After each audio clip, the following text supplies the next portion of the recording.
That was my favorite title. A lot of people covered my ICE detention, but my favorite title actually came from New York Post, the dish rag, the dish rag of all dish rags. Okay, New York Post, that every time I get like any sort of positive coverage, will immediately write articles about how I'm a terrorist that needs to be killed or whatever. They got on and they hit one of the funniest bars on this, and I can't even deny it. Okay, liberal loudmouth streamer Hasan Piker claims he was detained by U.S. immigration officials. I respect it. I respect it. I respect that. Game recognized game. They hit me. They hit me hard. Okay, they hit me hard where it hurts, calling me liberal, which I think is not great. German conservative media posted something that's surprisingly not ass. That is surprising. Is this good? I don't know. That's a horrible photo of me. U.S. journalist detained.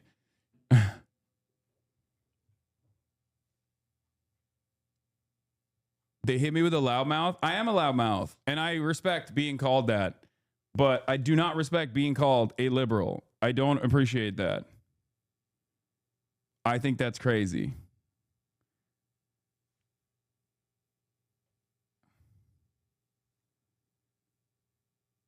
Hold on.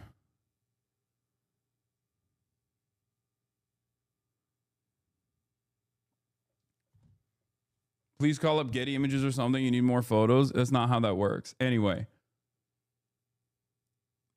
N for M, but there's a whole cadre of good government and activist law folks who would be extremely relieved to hear you roundly disclaim the wisdom of talking to CBP today. What? Yeah, I already mentioned that in my coverage. For the record, I said it. I was like, the only reason why I did this was because I wanted to investigate it further, and I wanted to see where this would go.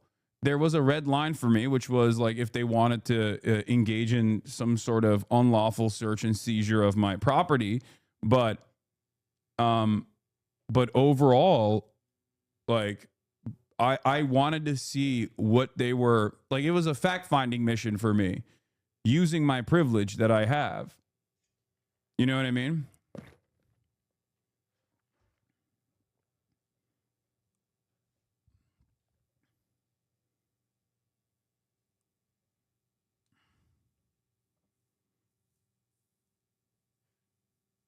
So Alex had an aneurysm this morning. Oh yeah, I was making a joke about Qatar funding, which I thought was really funny. Did they go through your luggage? No. Anyway, we'll get to all of that in a second. Should everyone privileged do the same? I mean, it's up to you. One of my favorite compliments I ever got was, "Everybody hates you, you smug bastard." So here's the thing. Okay, here's the thing. As you guys already know, I'm not gonna lie, Hasan, you're being guilty of the same thing you accused that Newark mayor of. Don't downplay the situation. They literally asked you if you support Trump. You should be sounding the alarms, making the rounds on legacy media to talk about how insane that is. I am doing that. What?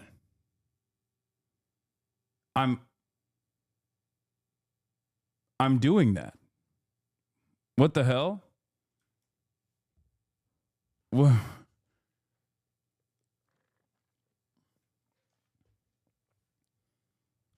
The fuck?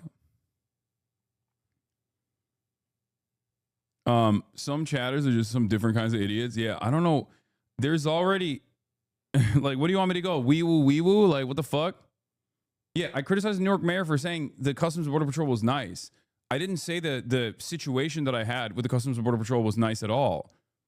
As a matter of fact, I thought it was a ridiculous and unlawful detention that was specifically designed to create a chilling effect on speech.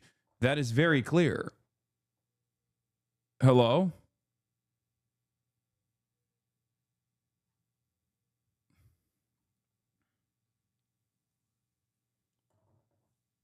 People are circulating this as evidence to say you aren't minimizing it. Yeah, I didn't want people to fucking freak out.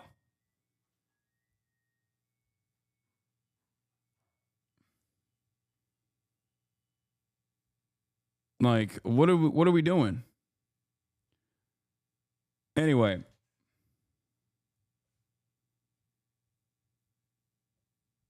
So, where was I? All right, this is so funny. Like half of the internet and most of the reactionary commentary sphere that ranges from people that consider themselves to be liberals all the way down to like neo-Nazis is both celebrating and also downplaying what this Trump administration is doing. And it's really funny that I still have fucking dumbass supposedly leftists in my own community that's like, who are like, you didn't go hard enough, dude. You should have fucking, you should have thrown fisticuffs or some shit. Which I find really funny. Okay, man.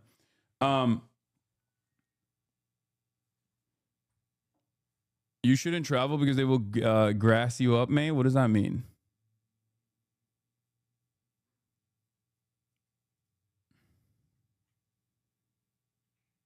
But in any case, as I already talked about this, like I already gave my experience. I already explained my experience in great detail, and yeah, okay. Hog pedals are thirsting over Trump's granddaughter after she turned 18. They're gross. They're disgusting, and it's the least surprising thing I've seen. So, I see your side too. You're being canary, but a lot of effort goes into advising leftists how to avoid exposure. And since you're a role model for a lot of folks, it could be read as undermining those efforts. I think don't take it personally. Just validate the impulse. Your reasons are singular. Everyone else should follow the guidance. And activist law community. I'm gonna lose my fucking mind, dude. You're wanting me to address things that I already said. I already said all of those things. Okay. Watch the fucking video instead of coming in here and chirping at me. Oh my God. What the fuck is happening?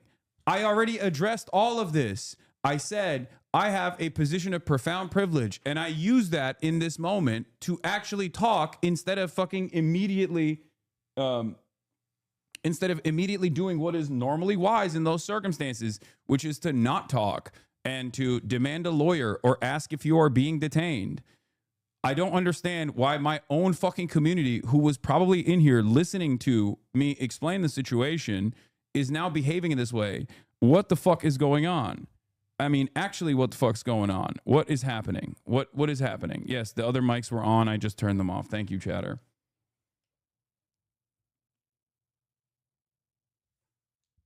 Oh my God. You're canceled by Law Twitter, buddy. Okay. So, what is this? Look who finally spoke out against Israel. Comrade SquarePants. Okay, guys, stop. Stop posting random shit.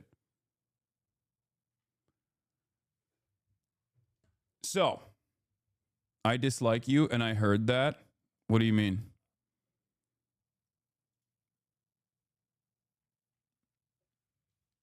How you get detained and people are trying to cancel you for it? Because this is part of the reason why I say nobody grifts to the fucking left, okay? This is why I say nobody grifts to the left, because the left broadly are incredibly annoying people. They are incredibly annoying people that constantly want to talk about how radical they are or constantly showcase how they would do things differently in that situation. There's never any charity to other fucking leftist figures in general. And there is so much ideological diversity that that people they operate on this like almost puritanical basis with their representation of their own ideology, and that's it. It's really fucking annoying. Leftists are unbearable and incredibly annoying, and personally despise solidarity, and it's something that I actively try to work against, but it is what it is.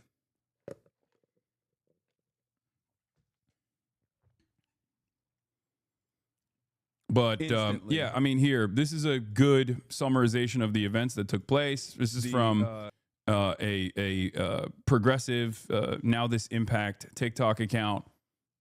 I'll replay this real quick from yesterday. Agent goes, "Step aside, sir." I was like, here we go. All right. I'm waiting in the corner. This Latina ICE agent comes up, picks me up, takes me to this detention center. I sit down, fluorescent light bulbs, the whole nine. Okay. They have benches in the back of O'Hare Airport where there's like a detention area. Okay. There's a detention area. I'm sitting there. There's like a bunch of terrified families. Finally, this agent comes out, says, "Hasan Piker." I'm like, "That's me. Coming with me." I'm like, "Oh, brother, here we go." They take me to this back room. Okay. And the back room is not great. Everything, the back room is designed in the most hostile way I've ever been inside of a room. The vibes are really back there. Everything is fluorescent light bulb. It's very obvious that they knew exactly who the I was. It's not leftist, it's the internet. Every internet subculture operates like that. Conflict draws in viewers and drives revenue. That's why the internet is filled with contentious assholes. I think so. Was. He kept saying, "Oh, well, since you mentioned that, what do you do as a job?" And I was like, "I'm a Twitch streamer." And he's like, "Well, since you mentioned that, you were a Twitch streamer, what kind of things do you stream about?" And at first I was like, do I just tell him I play video games? Because I don't think this going to believe me if I say I just play video games to him, right? So I was just like, yeah, I play video games, but I also do current events sometimes, drama, internet. And he's like, "Oh, do you talk about, since you mentioned that, you talk about the things that you talk about, do you talk about the news?" And I was like, "Yeah, I talk about the news." And he kept saying, "Okay, so when you talk about the news, do you talk about the war?" And I was like, "What do you mean by that?" He's like, "Do you talk about Trump?" And that was the first time where I was like, what the is this question? Like, I literally straight up told him, I was like, "Why are you asking me this?" Like, I was like, what does this have to do with anything? I saw no reason to hold back on certain things. So I said, "I don't like Trump." I was like, "What are you going to do? It's protected by the First Amendment. I don't like Trump." Yes. Right? Like, I was like, "I'm not fond of him. I don't like him. He said he was going to end the wars. He hasn't ended the wars. What's up with that?" As a black chatter, you talking to cops was killing me, bro. Dude. Oh my God. Okay. Chatters. As I mentioned yesterday, and I guess I will have to repeat it over and over again, you shouldn't do this. The reason why I did this is because I have a shit ton of privilege. Okay? I wanted to investigate what this inquiry was going to look like. I am wealthy enough to be sheltered from additional scrutiny. I am a public figure. If this were to happen to you in a situation like this, as it's happened to many Americans so far that have come into the country, there wouldn't be 7,000 international articles written about it. The reason why I took advantage of the privilege that I have, being a public person, and also on top of that, having enough money to potentially overcome any sort of serious scrutiny from the government, and access to groups like the ACLU and numerous other First Amendment defending like civil rights organizations with lawyers, used this as an opportunity to try to figure out exactly what was going on with this inquiry process. Okay? And I stressed this over and over again yesterday, which is to not let you do this. I told you, you shouldn't do this.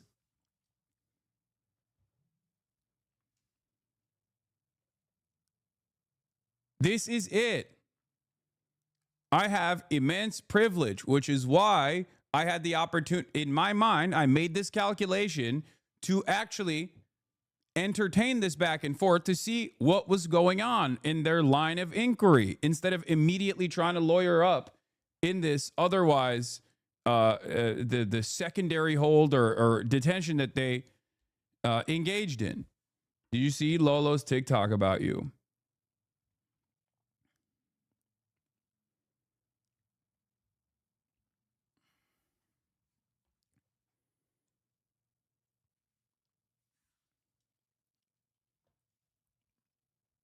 In any case,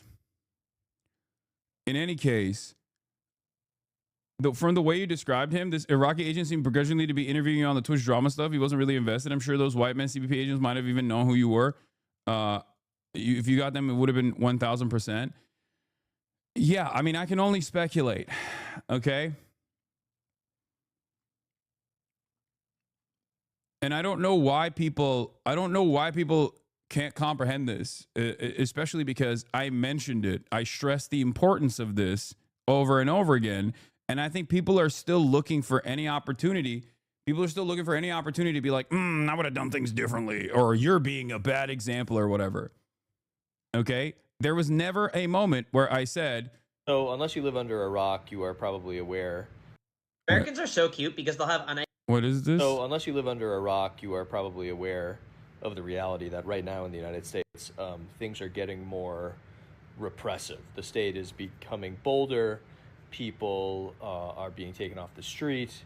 You know, not just undocumented people anymore, which was already bad enough, but people with green cards, et cetera, and so forth. And what's been happening more recently is even people who were born in the United States with a passport are coming into the U.S. from vacation or travel, and they are being stopped, sometimes randomly, sometimes not randomly, and being questioned about their political affiliations, political leanings, things of that nature. So yesterday, I got a text message from my friend, Hasan Piker, who, if you know who he is a very prominent left-wing voice. He's one of the largest streamers on Twitch and certainly the largest left-wing streamer. And he was stopped coming in from France. He was coming into Chicago, and they stopped him for a period of time and questioned him, and ultimately he was fine. But he texted me as he was basically being pulled aside to let me know that that was happening, because I am his lawyer friend. And we did have a conversation after this about maybe in the future some things that will be done differently. But this should worry all of us a lot, because Hasan Piker is a very prominent left-wing voice. He is well known. He has a large following on the internet, and he is a rich person. So he's a person with reach and influence, and even though he was only briefly stopped for a period of time when he was coming back in the United States, the fact was they flagged him. They were specifically... No, Lolo didn't scold me. He did not. I explained to him exactly why I did what I did as well in that conversation. Like, I literally told him, just as I told you, what the purpose of it was. Looking for him and asking him specific questions about his activities as a political actor in the United States. They're asking him about political opinions. You have no idea how what you said could be used against you later. It's not about your example, but they're making you into an example. They're clearly looking for a reason to somehow charge you with material support for terrorism. I know, but you do realize that the things that I said in that room are, one, still protected speech, and two, there's nothing I can do if the fucking federal government wants to make an example out of me, you dumb fuck. What is wrong with you? I know. That's kind of the main point of contention here, don't you think? What the fuck are you saying? Yes, I know that already. You think I don't know that? You think I haven't talked to literal fucking journalists and also organizations so far since this conversation took place? I like that. I like that chatters in here are like, dude, you shouldn't have done that. It's like, even if I did, and they use what I said in that interview against me, that's still a precedent-setting court case. You understand? I'm taking that risk knowing full well what the risks associated with it are. And I'm also telling you not to do that. But I also will not be intimidated. Like that was my point. I like that because of the parasocial nature of Twitch streaming, you could have a fucking fascist government unironically apprehend and detain political dissidents And chatters in the chat will still be like, well, you know, you should have conducted yourself better. Like, shut up. I know what I'm doing.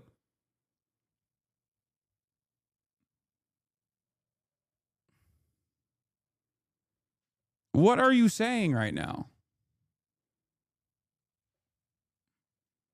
I knew that I was taking a calculated risk to talk in that situation. I know that.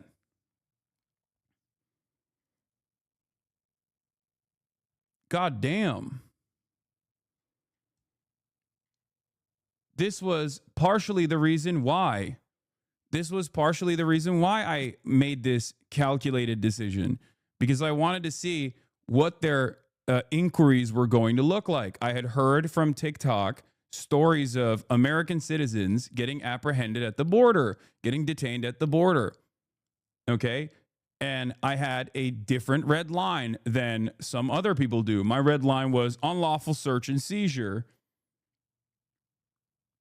But up until that point, I was going to entertain the inquiry so that I could engage in some sort of fact-finding mission. And I actually got TikTok as your source of news. No, you fucking moron. I'm the source of news in this situation.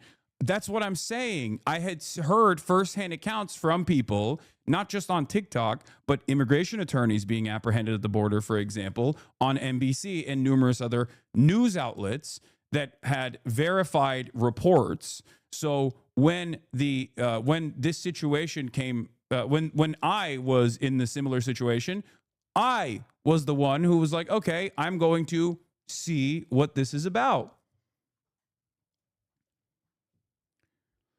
Anyway, let's continue. He said in the past, his Twitch ban, some things that were frankly ridiculous, and other things that maybe weren't ridiculous but are scary for an administration to be looking for in terms of what your political beliefs are.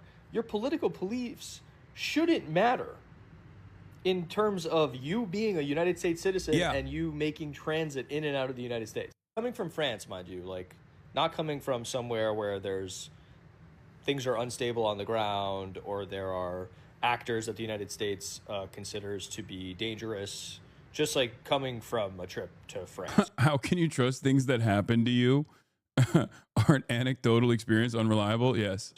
So, yeah, I've said this before. You need to be aware. Like, this is the reality right now. The Trump administration is floating the idea and talking, like Stephen Miller is talking about, they want to suspend habeas corpus. Habeas is the ability to challenge a wrongful arrest, you know, so basically the police can't arbitrarily arrest you and not tell you why you're being held or hold you indefinitely. It's a critical function of due process, which is what every American is guaranteed, but also everybody who is on American soil by the Constitution. Now, the issue here is that the only place where you technically don't have this, or it's technically an illegal gray area, and I think like immigrant rights attorneys will also tell you this, or at least as far as everything that I read, they also will literally tell you that it's like kind of a gray area, is the fucking border. Okay? That's it. That's the one area where there is definitely a deliberate effort from the Supreme Court and the American reactionary movements that have eroded constitutional protections piece by piece. You're more useful to the movement free and doing this work than in a cell somewhere, bro. We don't have to give them a sacrificial lamb to know it's fascism. I also disagree with you on this. Then why don't I just leave the United States of America and escape and like keep streaming from a different country? This is something that a lot of people are suggesting in a very parasocial way as well. And it's like, no, there are going to be moments where I am presented with a threatening situation, and I think that it is appropriate for me to at least have some fucking skin in the game. It's all right, especially because I do have a lot of privilege. That's it.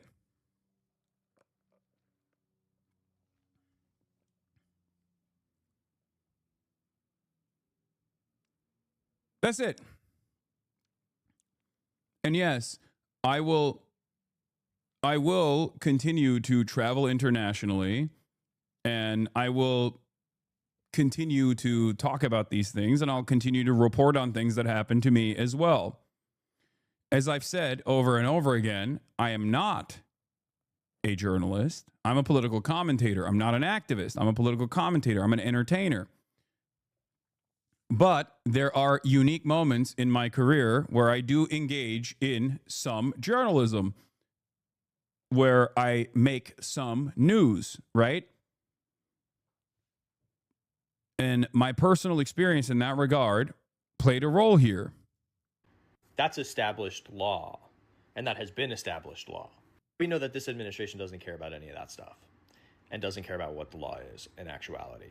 All of us collectively need to be smart about how we are articulating certain things online, not to be silent, to be perfectly clear before the do not comply in advance heroes in the comments go absolutely insane.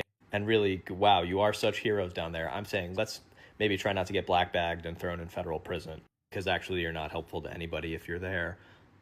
Okay. Important to remember that posting is not activism, right? So you have to be smart about what you're doing, how you're doing it. And you have to protect yourself and your communities. You also need to put pressure on your elected officials to actually stand up about these things. Are most electeds not really doing much about it? These are really bad, but I also think Trump's approval rating is incredibly low. And there are a lot of judges that are pushing back in terms of any of the enforcement things that this administration is trying to do. And we collectively need to pay attention and show up when the law is broken, when people are detained, etc. We need to keep each other and our communities safe, because we're the only ones who are going to do it. And you need to be smart and not put stupid things in writing, honestly. Doesn't mean you can't express your political opinion. You should be expressing your political opinion. I just wrote a piece. I've written pieces about Luigi Mangione. I've written pieces about not feeling bad for police officers that got killed. You can still express yourself. You just need to be smart about the way you do that. So,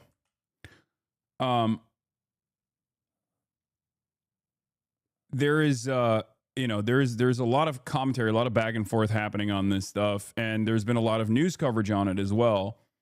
And virtually every single outlet has reached out at this point to get to get my insight into what took place. I have, with the limited amount I have,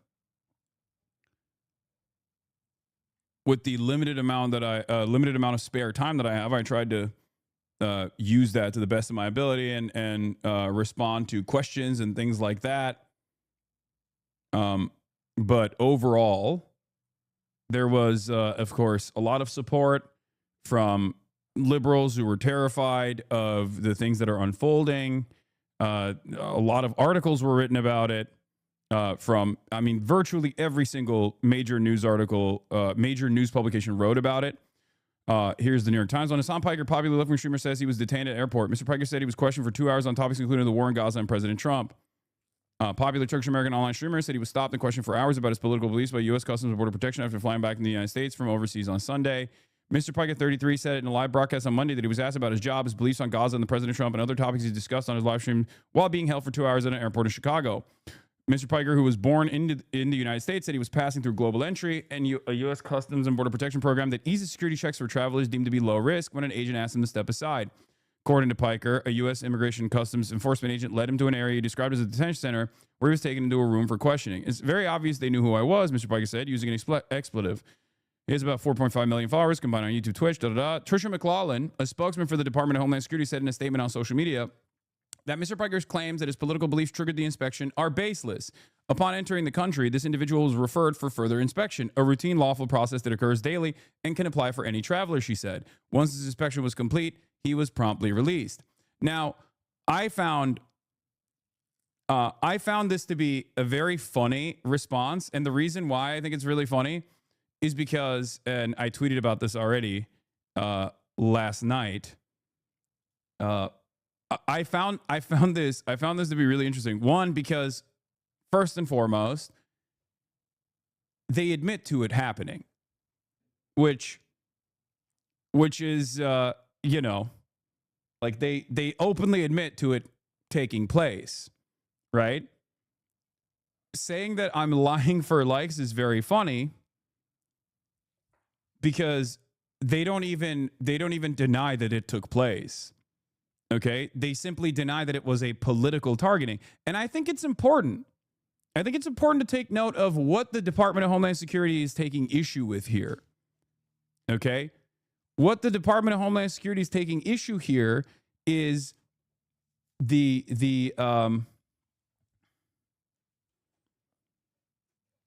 what the Department of Homeland Security is taking issue with here is political beliefs being triggered for the inspection. Now, I think that's important to take note of because it shows you what the admin is worried about, okay? Because if they were not worried about anything, they would have just been like, yeah, he's a fucking, he is a figure of notoriety that we pulled a red flag on. Because they openly admit that the detention happened. They openly admit that the investigation took place, right?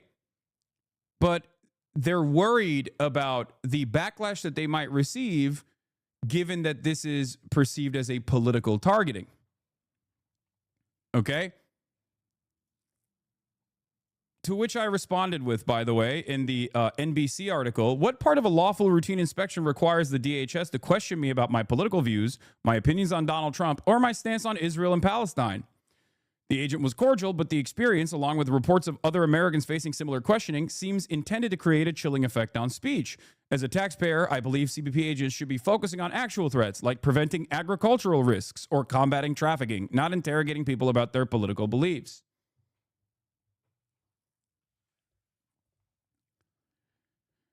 So, as I said, the DHS response is so funny because they're not even disputing that it happened.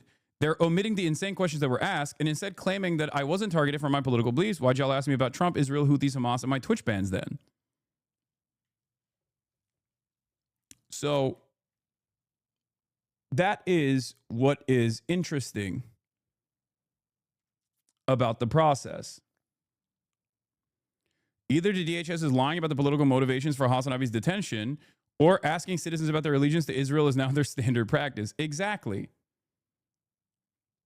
Like, is this normal? Not even just like allegiance to Israel, but also opinions on Donald Trump, the president, or opinions on Hamas, Hezbollah, the Houthis. Like, that's crazy. That's not normal. That is the whole point of this. The reason why this is insane is because you are asking an American citizen who is literally a part of global entry, right? That has already been, that is a known traveler to the Department of Homeland Security, an American citizen that was born on U.S. soil, questions about whether or not they have an allegiance to Donald Trump, the current president. None of this will bar you entry into the country. Do you understand? And I don't even think that was the purpose. I think that the purpose was to create a chilling effect. That's it. Mr. Piker described the conversation as really, really interesting and very cordial. He said the agent asked him what he did for work, the topics he talked about in his streams, and whether he discussed the news, including the war in Gaza and President Trump. They straight up tried to get something out of me that I think they could use basically to detain me permanently, Mr. Piker said, using an expletive again. There's no direct connection or direct involvement. He also described the agent who identified himself as Iraqi as very sympathetic, where, okay, they literally took very specific parts of this to make this seem like it was a pleasant experience overall. Okay. And they just they omitted parts of this conversation that I definitely maintained was not a pleasant experience.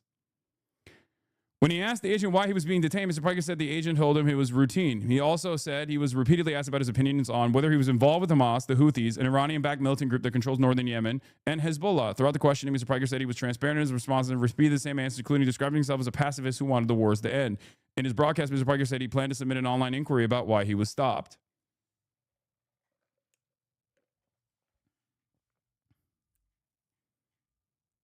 That's why I told you don't say cordial. That makes it sound like Ras Baraka shit. Yeah, but it's the truth.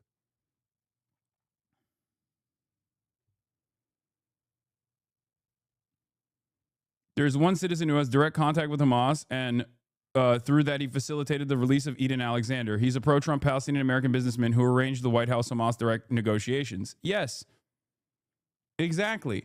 The Trump administration is in direct contact with Hamas. What are we talking about? The idea that having a direct contact with Hamas or having direct contact with the Houthis or having direct contact with Hezbollah is not allowed in any way, shape, or form is, once again, an erosion of what previous considerations would immediately destroy as far as like a need for detention, okay? We've already dropped that ball completely. It is ridiculous. The fuck do you mean? Have you interviewed Hamas? I haven't, but I would like to in the future. What are you going to do? Fucking arrest me? What are you, crazy? That's insane. Like, that is actually insane, especially because as I mentioned this, like, Jeremy Scahill's interviews with the Ansar Allah movement played a formative role in the Trump administration coming to the table in Oman to cut a ceasefire arrangement with the Houthis. Okay? Direct contact with membership, with direct contact with like the Politburo of Hamas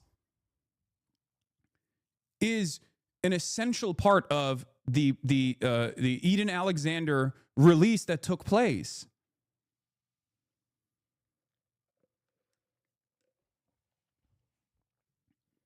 Yeah, and at no point did I say I was treated well. Okay, I said the agent was cordial, but the experience overall was designed to create a chilling effect on speech. You were giving them time to make shit up through whatever reason they detain you with.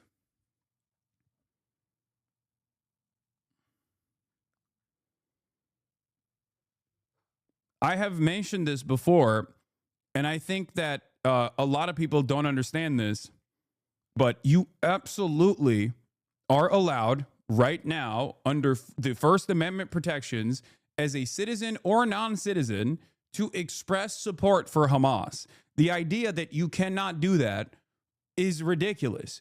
You, in the United States of America, as long as you are on U.S. soil, are protected by the First Amendment. The idea that you cannot do that is new. That's new shit, okay? That is new shit.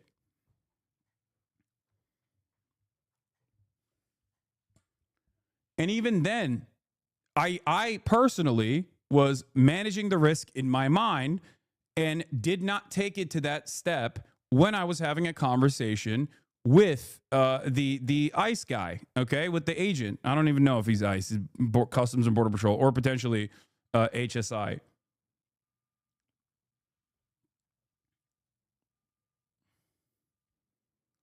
Like, a lot of people online just simply don't understand what the First Amendment looks like and what it's supposed to be used for. It's this. This is what it's supposed to be used for. It's a restriction on the government, okay? It's not a restriction on you. The First Amendment is not about private corporations refusing to ban you because you said slurs. It's this. This is literally what it's there for. This is the exact reason for why it exists, okay? It is not a restriction on the citizens. It is a restriction on the government from engaging in displays of power against the citizens. Even if our speech is about the support of designated terror groups and represent national security risks, this person responds to. He says, merely expressing support for a terrorist group is still protected speech. So yes, of course. You can say what you want in a free speech society. However, you are not free from the consequences when free speech threatens the basic rules of society. You certainly are free from government-imposed consequences, actually. That's the whole basis. You can't say you're not protected from the consequences. They're not doing a fucking cancellation Twitter post, dumbass. They're fucking trying to cancel your freedom. It is literally the basis for the First Amendment, and it's so crazy because these guys are so So stupid. What does that mean? The First Amendment prohibits the government from punishing or retaliating against constitutionally protected speech it doesn't like. If the government is imposing adverse consequences because of protected speech, that is unconstitutional. Okay, sir. Someone comes in front of your house and exercises free speech right to say, I will burn your house. You're good? No problem. No, sir, you are not. I love that this guy is literally trying to debate a fucking constitutional law, a person who specializes in First Amendment litigation, okay? He is a First Amendment and defamation lawyer. The fucking audacity.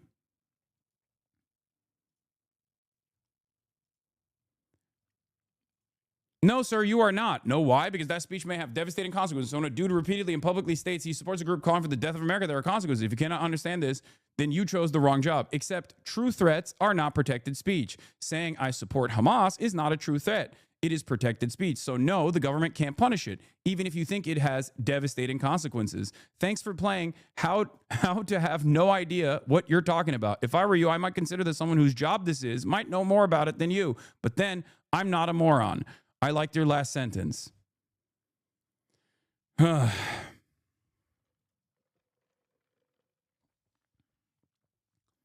are correct in that this is not a crime. However, said type of speech will likely warrant an investigation and questioning. Speech is used as a probable cause or an escalating factor for a motive in crime. Example, if you beat someone up at the bar, this is battery and assault. If you beat someone up at the bar while yelling racial slurs at him, the rhyme is elevated to a hate crime. Your words are used as evidence to understand the motive. Hasan publicly supports terrorists. They may just be words, but those words beg the question. Is he sending them money? A crime. Is he helping them organize? A crime. That's not what question begging is. If you beat someone up, you already have committed a crime. What are you even trying to say? Cops can't just detain anyone they want because they said words of general support for someone else who committed a crime. Like, it is kind of crazy that this, once again, goes along with the incredibly the incredibly dumb thing that happens online all the time, where it's like American exceptionalism, American individualism, and just like Dunning-Kruger causes people to just go, no, actually, you, the fucking expert dedicating his life to this, is actually wrong. I, random guy who doesn't like what this person is saying, will now sit here and act as though the First Amendment doesn't protect speech that I don't personally like. That's not how this works. This is also precisely the reason why, while I have maintained the position that, Nazis, neo-Nazis in particular, that fucking violate all or take advantage of like the liberal notions of wanting to have normal discourse, getting at least like some kind of blackballing or blacklisting, have always maintained the position that the government should protect their speech regardless. Like, there is a limit to it, right? There are penalties that can be incurred through private modes of communication, but at the end of the day, I still understand that outside of circumstances where they are in the act of engaging in a hate crime, that yes, the fucking government should not be arresting people on the basis of speech. The reason why I've also always maintained this position is because I'm fucking Turkish. I'm from a country where there is no free speech. And part of that reason is why I can't even go back to my own fucking country. Okay?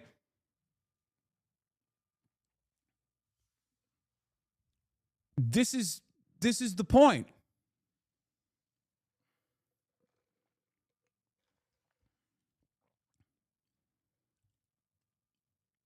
So yes, of course, I am frustrated to see my other country, the United States of America, the country that I was born in, Turkifying at a fucking alarming rate.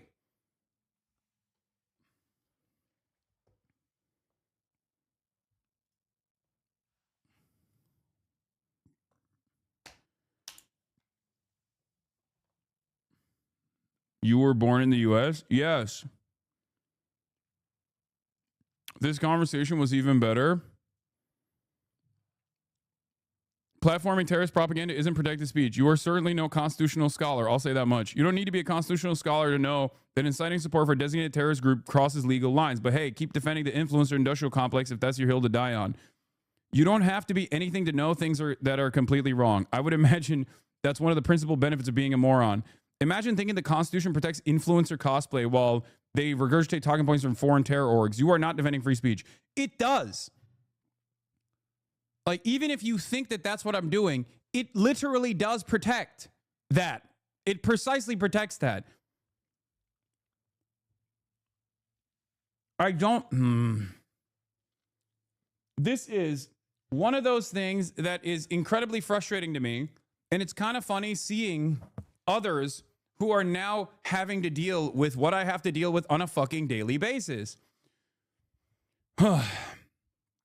What I have to deal with on a daily basis is exactly this. The dumbest people alive that are heavily opinionated without like a true understanding of constitutional law, operating on their own fucking personal feelings and assuming that the federal government and the way that things work is supposed to be at the mercy of your own individual perspective. Okay?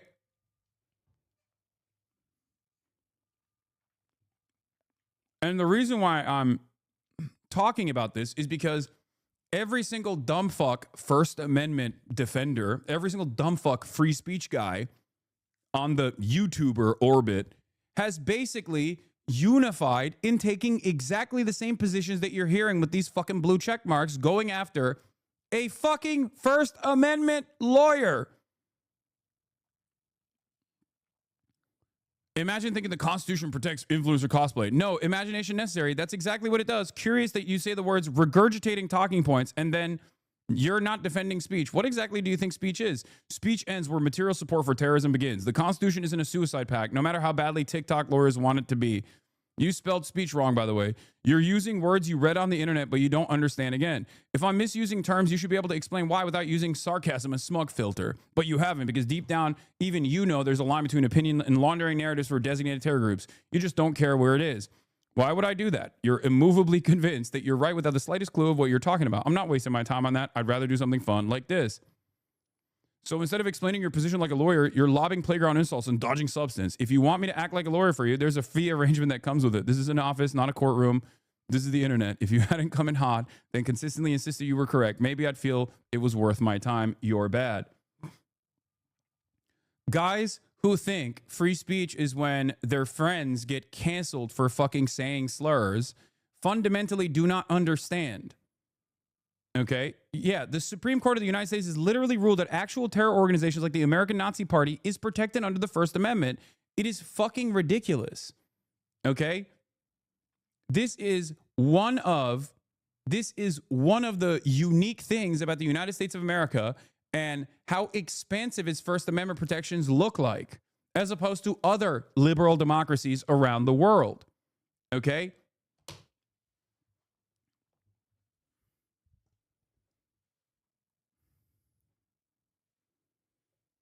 But it does not make any sense that so many people just refuse to understand this thing, refuse to understand this fundamental principle. They refuse to understand the supposedly the most important fucking part of the Constitution.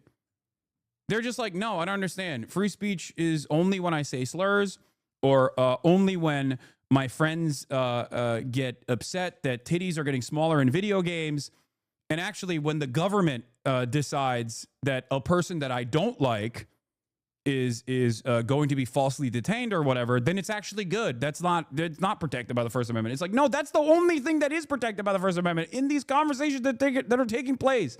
If the government actually arrested you for saying a slur, then yes, that would be a violation of the First Amendment, unless you were literally doing a hate crime. Okay? But on speech alone, especially if you are like saying that you like the American Nazi Party or the Klan or fucking the Houthis or Hamas, even though these things are not even fucking comparable in terms of like the damage that it causes for America in general, where like obviously domestic terror organizations are far more consequential than a fucking nationalist emancipatory movement in fucking Yemen or in occupied Palestinian territory that has never done anything outside of occupied Palestinian territory, for the record. Okay? As opposed to a fucking domestic white nationalist terror group that is like actively doing direct acts of domestic terror on U.S. soil. Okay? But even then, it doesn't fucking matter. It's still protected. It's still constitutionally protected speech. Here is Anna, who is a immigration human rights lawyer, that says, to be clear, Hasan's political speech is unequivocally protected under the First Amendment of the U.S. Constitution. Also, he's a U.S. citizen. He has a constitutional right to re-enter the country under the 14th Amendment. This should have never happened. And it's so funny because people go, because it didn't happen, lol. And that's the thing that I wanted to get to. Okay? That's the point I wanted to get to, is like all of these dumb fuck slop tubers don't know what they're talking about. And I please, if you're coming in here to be like, Hasan, I don't really like you, but I wanted to hear your perspective on this. I wanted to understand what was going on, but I don't really fucking like you. And my favorite content creators don't like you at all. And I've heard a lot of stuff because I've seen a lot of clips of you online. I need you to please, you don't have to listen to me. You don't have to watch me, but please go and like read anything, just anything that's not a Twitter blue check mark reply. Okay. Please. Because these guys are deluding. These guys are delusional, and they are leading you down a wrong path. They are misinforming you. Okay? They are misinforming you. They don't know anything. They don't know what they're talking about. Do you understand? They do not know what they are talking about. Oh.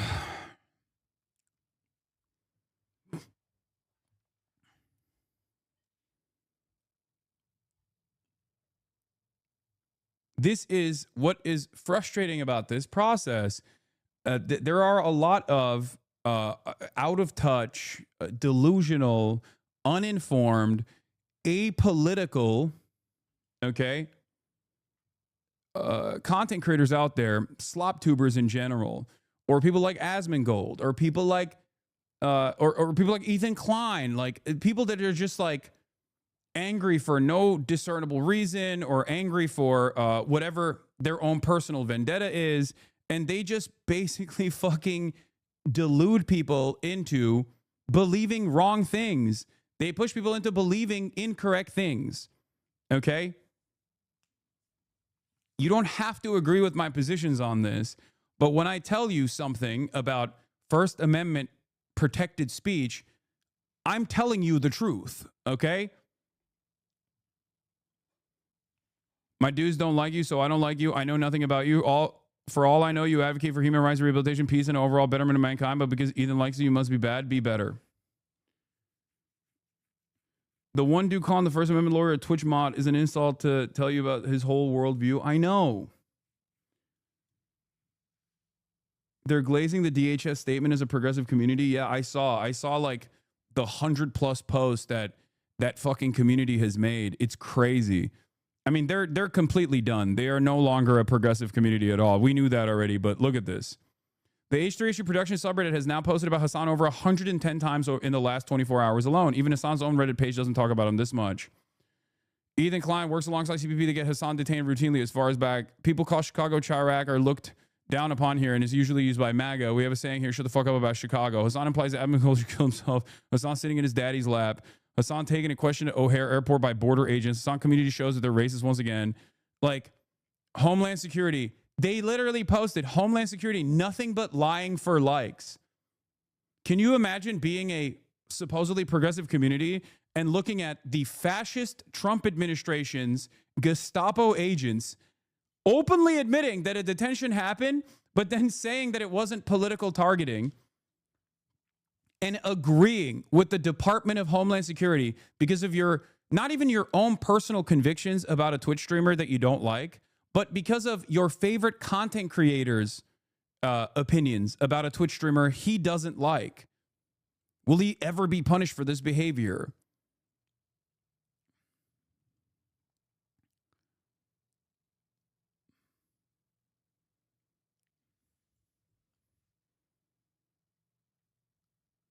It's fucking nuts.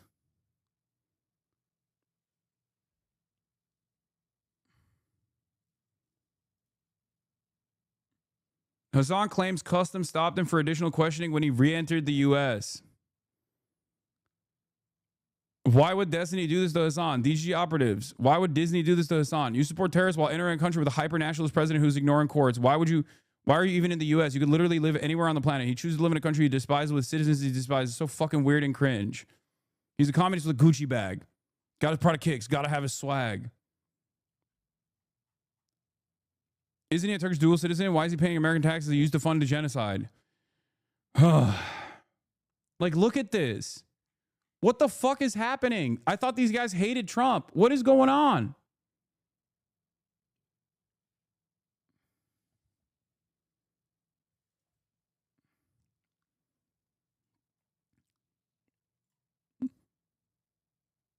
Yeah, I'm not criticizing Hasan here. He wasn't naive about that. He knew he was taking a risk by answering the questions. My point is that Hasan's risks are different than yours. He's a public figure. He cannot be disappeared easily. For ordinary people, do not talk to cops. Yeah.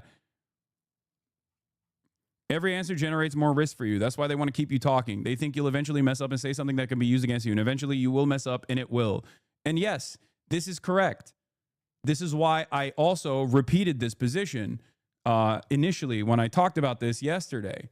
When I said, the reason why I did this, as opposed to shutting the fuck up as though it's shut the fuck up Friday, is because I wanted to see, given my immense privilege as a public figure and as someone who has enough money to be able to defend myself, okay? But especially given my position as a public figure, I wanted to see what the line of inquiry was going to look like. I made a calculated risk.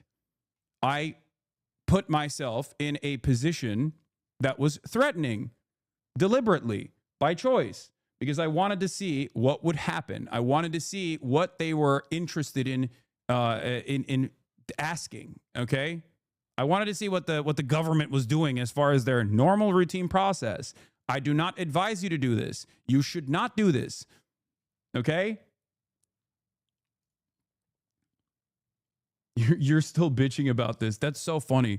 Every fucking mainstream news outlet has covered this story about the fascist Trump administration and its Customs and Border Patrol going after American citizens for their constitutionally protected First Amendment speech.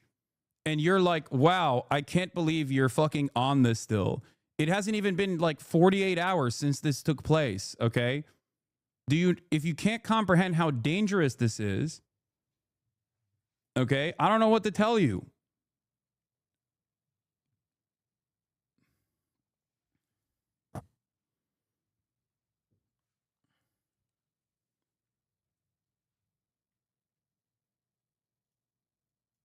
I met Hasan and he bought Kaya Van Cleave and called me a brokey. Hasan, this is going to be unwatchable core.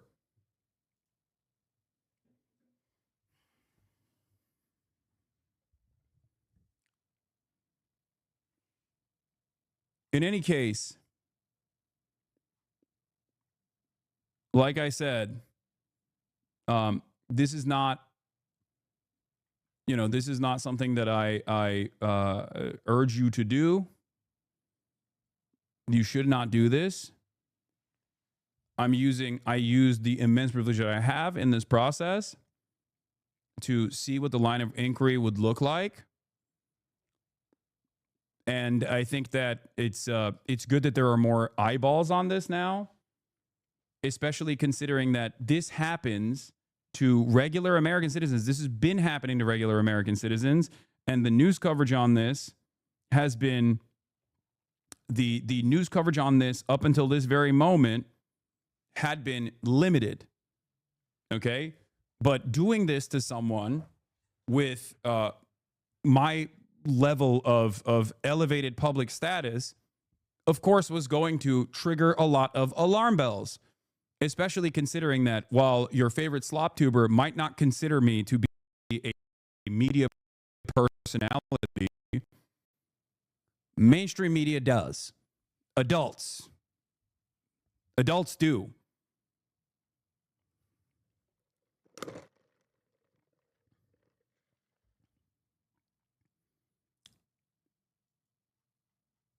Was there a mini F? I didn't experience it on my end. I don't understand. Do they not think that you would talk about this. I think part of the reason why this happened was because they... Yeah, hold on. 1 second.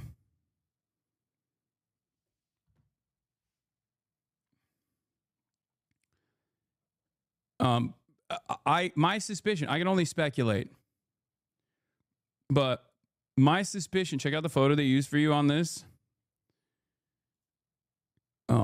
That's funny. Wait, how do you zap this? Oh, here it is. Yeah, this is not the best photo to use, but what are you going to do? My suspicion as to why they did this is because they want to create a chilling effect on speech for political dissidents. Okay? That's it.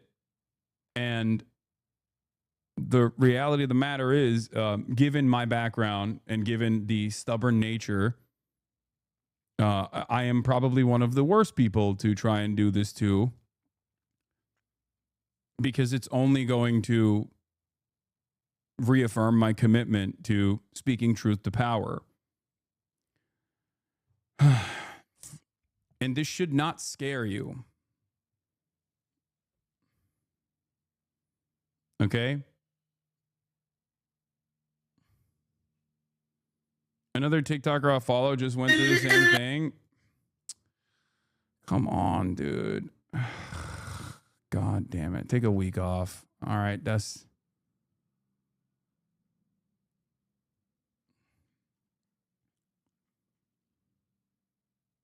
God damn it. You guys are fucking assholes sometimes, I swear to God. Anyway.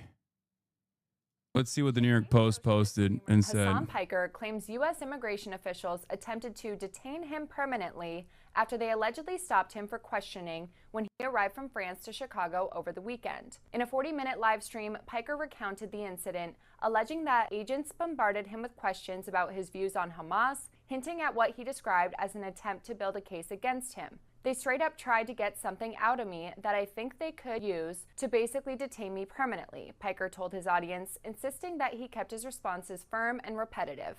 I kept repeating the same statement over and over again. I kept saying, I'm on the side of civilians. I want the endless bloodshed to end.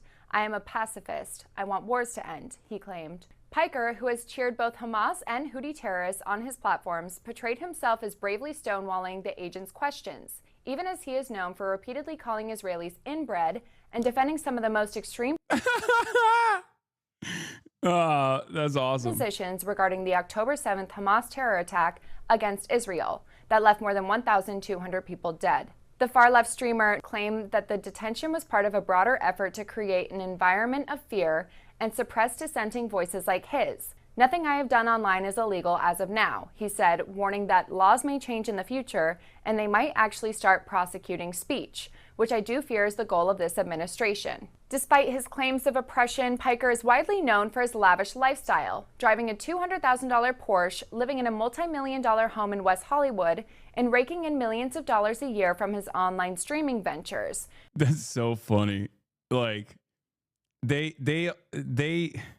love hyping me up, dude. They're so... I love the New York Post. My favorite fucking outlet for journalism. It's amazing. During the 2 hours he claimed he was detained, Piker said he feared that Customs and Border Protection agents would seize his phone or laptop, although neither was confiscated. His elaborate recap of the alleged incident comes amid a trend of influencers and activists posting exaggerated stories of brushes with immigration officials. Exaggerated stories? For online celebrities. It is a tabloid. Over the weekend, an anti-Trump TikTok user named Eye of Sav posted a video claiming she was held for hours while immigration and customs enforcement agents inspected her phone and social media accounts. DHS, however, publicly disputed her claims, calling them false and clarifying that her inspection was a routine, lawful process that occurs daily for many travelers, regardless of political affiliation. Claims that her political belief triggered the inspection are baseless. Our officers are following the law, not...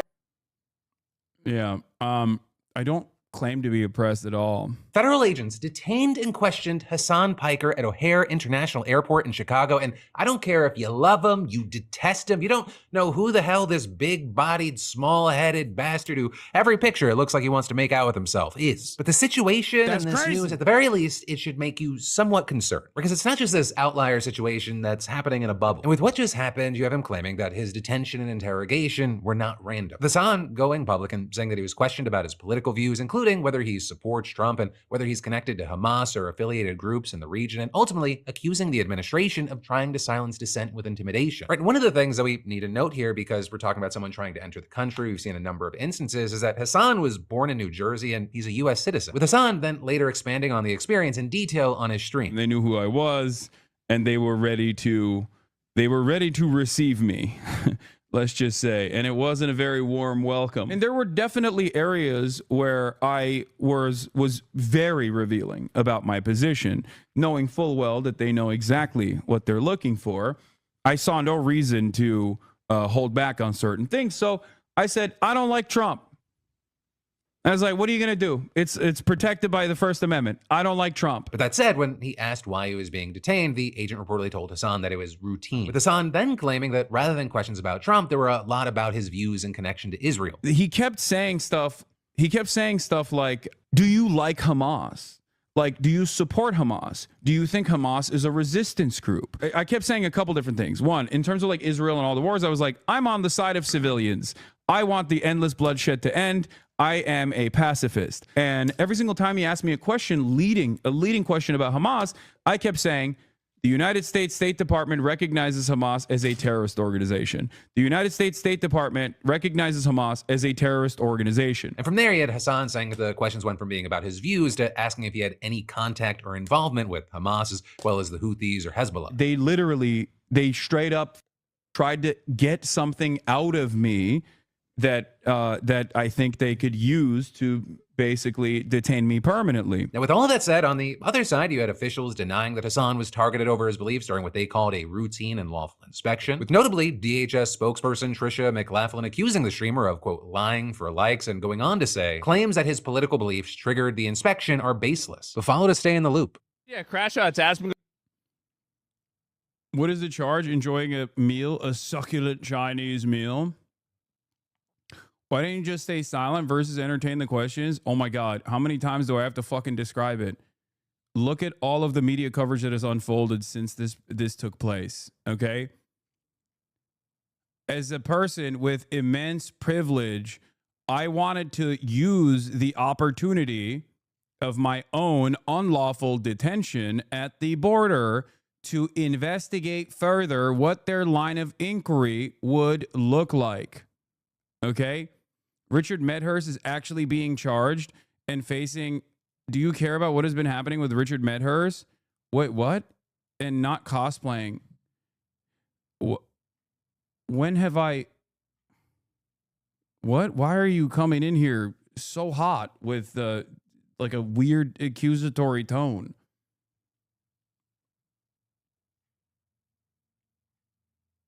If I'm not mistaken, Richard Medhurst is in the UK. And it's a similar structure to what took place with NECAP, where in the UK, they don't have a First Amendment that protects you from government scrutiny. And I think it's ridiculous. I don't agree with what they're doing at all.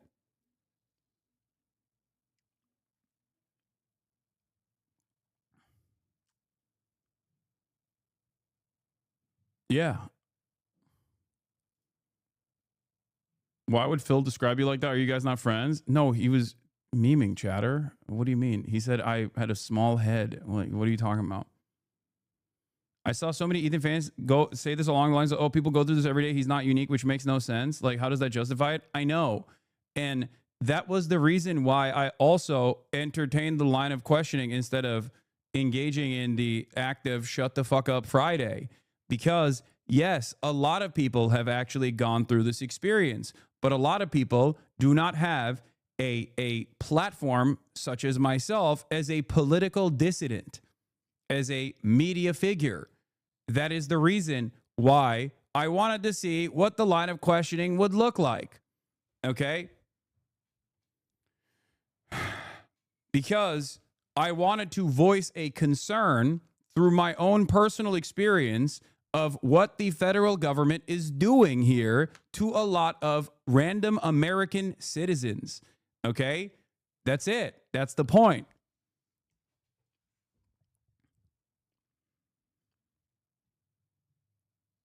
It's fault I got detained. What is this? So is Hasan blaming me that he got detained at the airport? Yeah, guys, I made the call. And I was shocked. We're unironically brought up in that conversation. The Houthi. Like, did you? That's right. Yes, that's right. Saying that Wait, I never said Asmongold is the reason. What? I like that these guys live in their own little bubble where they fucking say stuff like this. No, I never said Asmongold is the fucking reason. I said that the type of shit that Asmongold and Redditors would bring up were being brought up in the line of questioning by the federal government, which I thought personally was insane, right? Because you would assume that the investigations that the Customs and Border Patrol or the Department of Homeland Security are conducting would be, a little bit more informed than like a Redditor comment. Bro, everyone is jumping to be the villain in your story. It's fucking insane. I know. I don't know how. Did I even mention Asmongold's fucking name in this? I don't even know. I might have said that, like, the type of questioning that came from a Customs and Border Patrol officer was like a fucking slop tuber. You really can't do anything without someone getting pissed off. I know. It's because there's an entire ecosystem designed around dumb fucks who don't know anything, who don't even understand the consequences of this kind of behavior from the federal government and how that might impact them or a loved one in the future, just simply are in it for drama and clicks. Of course, I don't even expect Asmongold to do the fucking basic analysis here of the basic cursory analysis of like whether or not I even brought him up or blamed him for it. He just probably read a Reddit comment and immediately went along with it. you support a designated terrorist organization got you extra questioning whenever you were re-entering the country. Oh, you want to see a Houthi musical? Sure. I know they're singing. This is not this again. Once again, this right here, what he's showing right here is constitutionally protected speech and does not actually reach the standard of a Customs and Border Patrol investigation. That is the whole point. Why are people behaving as though this is normal when the entire reason why this is fucking newsworthy is because it's not normal? Okay? There is a reason why every single fucking news outlet wrote about this story. The reason for why every single news outlet on the planet, including international news, wrote about this story is because this is new. Okay? This is not something that is normal. That is the whole point. I am so frustrated with the stupidity of the people that have so much motion in the online discourse spaces that just rely on the stupidity of the audience to craft these idiotic fucking arguments. It's the same reason why people will turn around. Is the same reason why people will turn around and say, like, well, Mahmoud Khalil was doing material support for terrorism. No, he wasn't. And that is precisely the reason why. That's a precedent-setting court case that is unfolding in front of us right now at this very moment. It is precisely the reason why he didn't do that. The reason why he didn't do that in the government's claims for this fucking detainment is invalid, that it is becoming a fucking Supreme Court case. You can't just simply go, I agree with it, so... you know, it's actually normal and routine. You can't just say that. You can say you agree with this detention and then craft an argument around why you agree with this detention, but you can't fucking act like this is normal, okay? Especially at a time when obviously adults, journalists are going, this is not normal.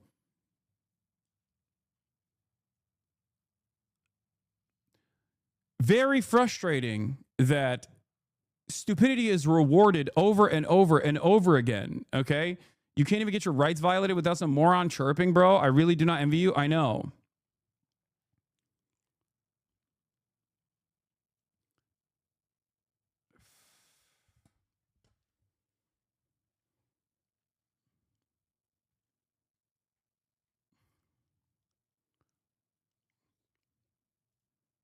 Yeah, but I'm seeing this guns and shit. This isn't a music video, Hasan. We think the Houthis, Ansar Allah, is doing what Luffy would do. I have no problem with the Houthis. Yeah, because I don't. What do you mean? Yeah, okay, there it is. If you think I'm a terrorism supporter for that reason, then yeah, I'm a fucking terrorism supporter. What are you talking? Okay, well, there it is. Wow. What do you mean? Okay, well, there it is. None of this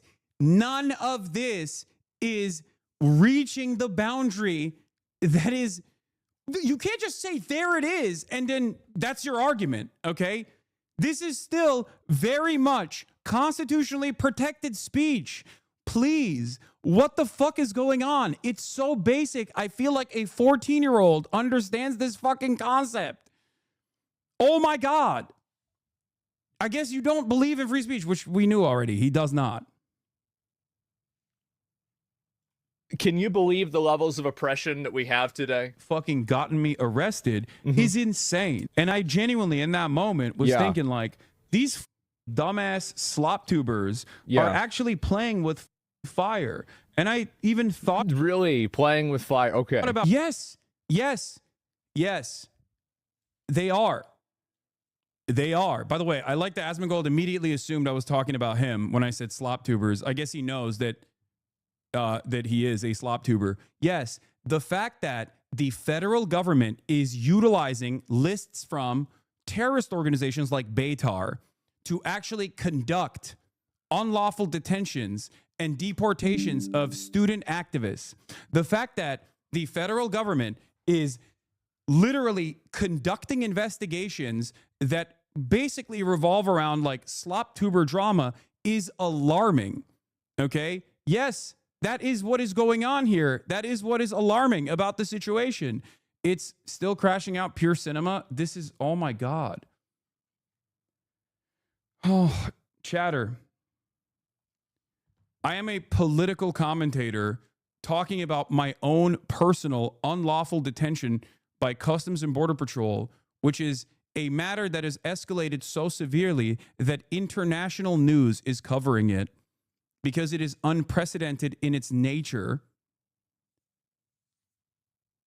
while simultaneously talking about the dangers of what this means for the future of all Americans, okay, in a country where the government is saying that they want to deny habeas corpus.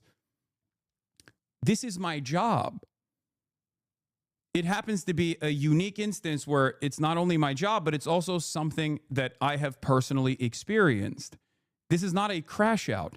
This is called political commentary. I know that so many of you are so firmly locked in on drama and slop and can't understand news and commentary and news coverage without thinking everything is fucking drama, or without thinking everything is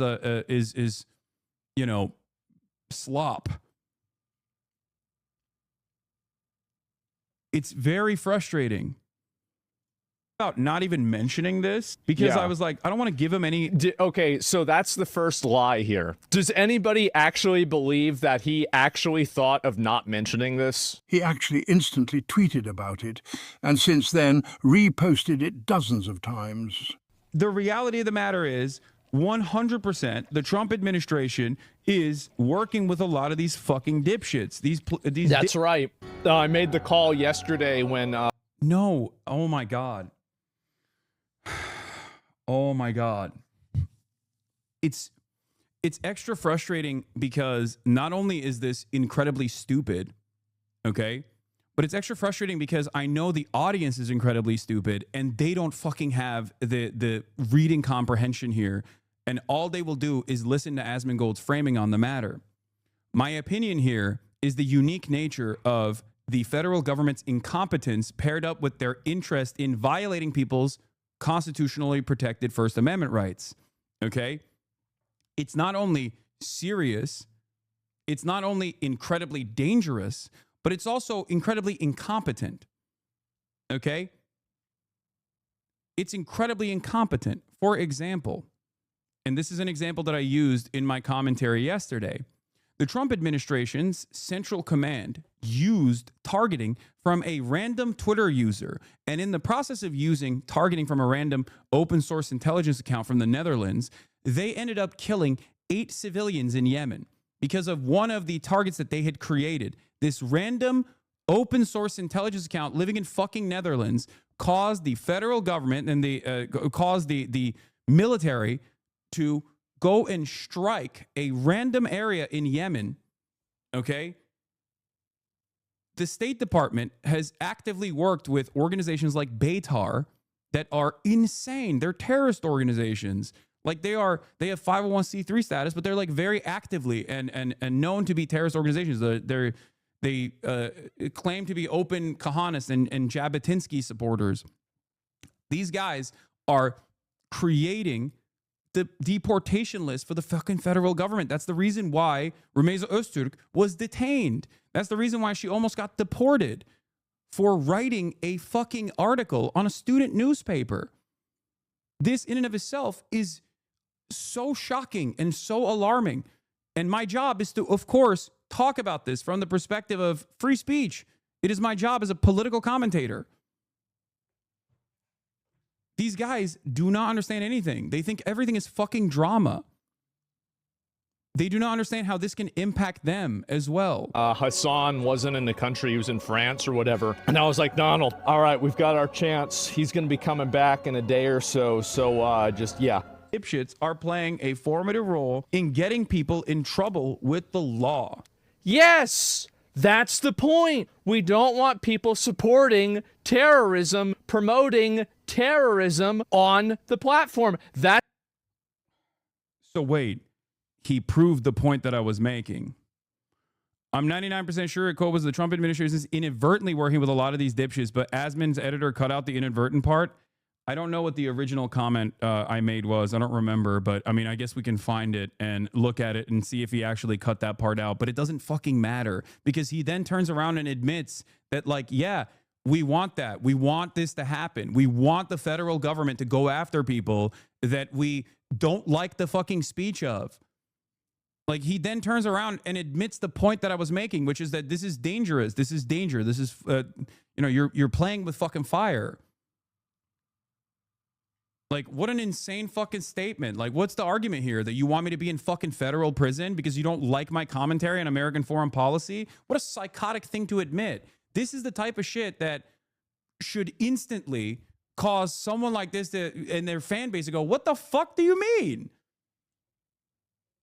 Like, you want a Twitch streamer to go to federal prison because you don't understand and like his commentary on American foreign policy? What the fuck kind of free speech absolutism is this?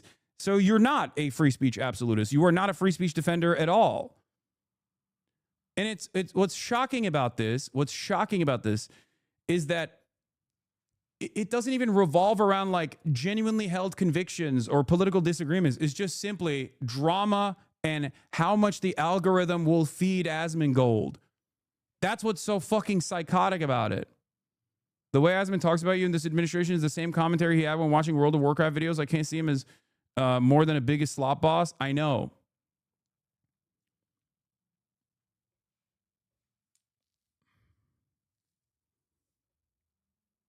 Bro, he's just a hateful fuck. What don't you get? No, I get that. I get that. I understand that. What are you talking about?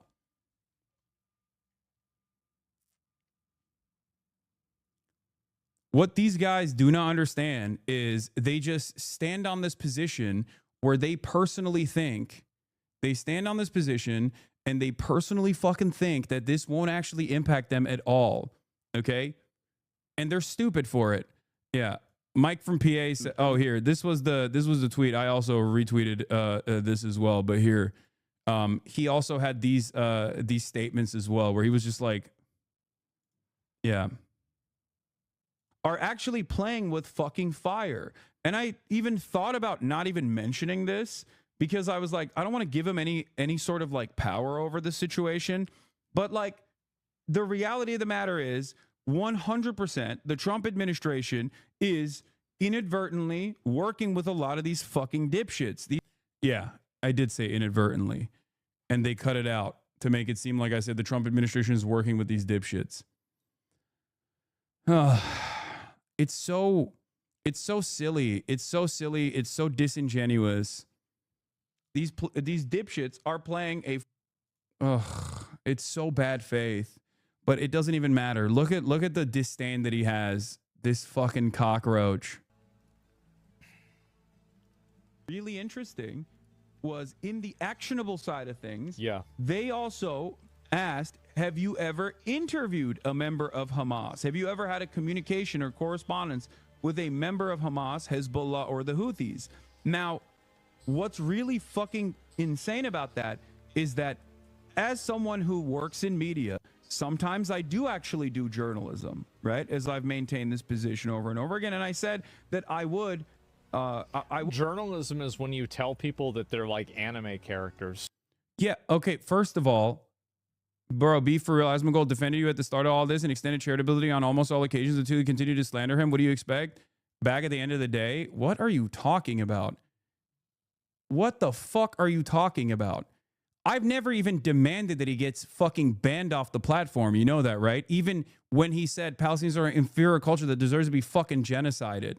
You understand that? He's been calling for my ban and now has elevated that to calling for my fucking permanent detention by the federal government because he doesn't like my commentary. This isn't fucking petty drama, you moron. This is real shit happening to me, and one day will happen to you. If it can happen to me, okay, a person with a public figure status, okay, with money, why the fuck do you think you're protected?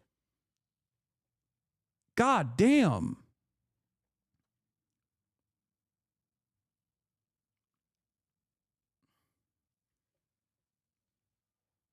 You literally talked to him to explain shit to him after that statement, like you extended so much charitability. I know. What are you, what is this like? Oh, dude, he's not charitable anymore. I don't care if he's charitable to me, dumb fuck.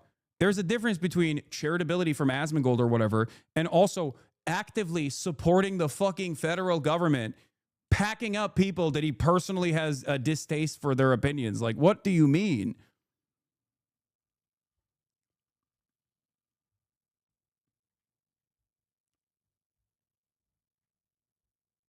He's been fucking calling me a terrorist for months at this point. You got checked at the border. They question you. That's not a rights violation. Brother, that absolutely is a violation. What are you talking about? Do you think that the government can ask you questions and potentially deny you entry into the country over your opinions of Donald Trump? Are you that stupid? Yes, it is. I'm an American citizen. And as an American citizen, I have protected First Amendment rights, which means that even if I were to literally tell the Customs and Border Patrol agent that, like, I love Hamas, there is no way that they are supposed to deny you entry into the country. It is the United States Constitution. Okay? They let you in? Yes, they did. But the entire purpose of this silly detention was to create a chilling effect on free speech. It is a direct violation of the federal government's responsibility not to do that.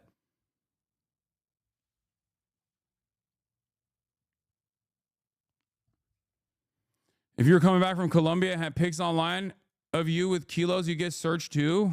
Wait, what? Coming back from Colombia and had pics online of you getting with kilos? What? Was I coming back from Yemen with pictures of me online with prominent members of Ansar Allah? I was in fucking France, dumbass.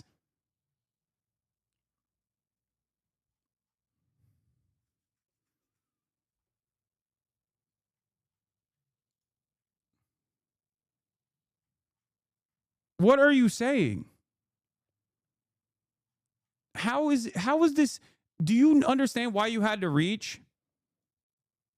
Do you understand why you had to find a totally ridiculous comparison Does that bring up any fucking red flags in your mind as to why you had to come up with a totally separate situation as an analog here to make this seem more justifiable, in which, by the way, it still wouldn't be?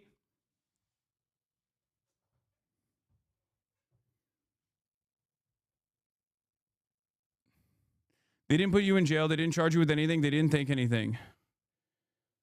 Oh, holy shit.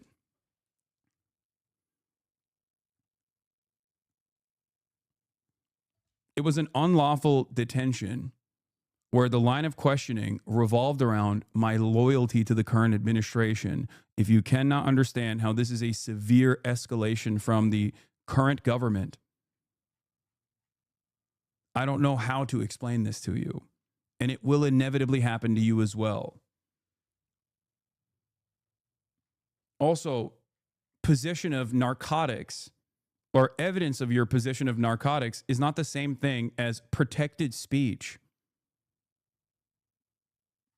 You understand that, right? Do you not recognize how this violates your rights as well? Like this means that a Customs Border Patrol officer could just, like, again, falsely detain whoever the fuck they want and just question them for hours on end about their loyalty to Donald Trump. Or let's say under the Brandon administration, they were like, do you like DEI? It says here that you don't like DEI. Why don't you like DEI? Why don't you like gay people? Why don't you like why don't you like the idea that titties in video games are fucking smaller now? Why do you want them to be bigger? I lived in Mexico for a bit and got questioned deeply coming back in before, and I did less than what they would see about you online.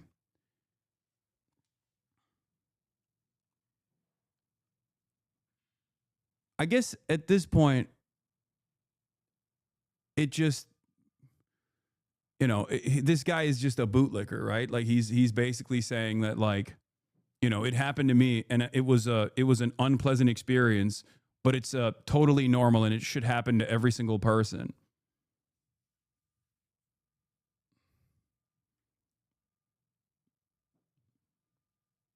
Did they ask you about whether you like Donald Trump when you came back into the country?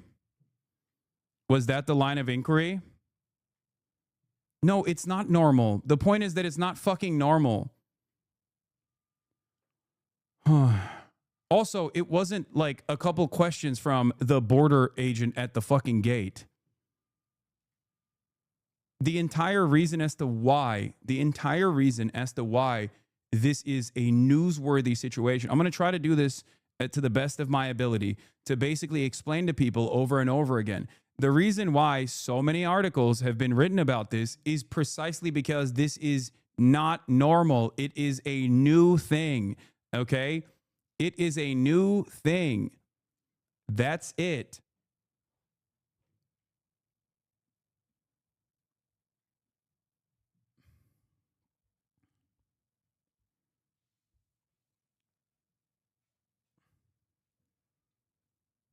Like, it's not normal to have done this to you, even though you lived in Mexico for an extended period of time. So it's not even a perfect comparison here. But you have to understand that the line of questioning is precisely at the heart of this problem. Okay?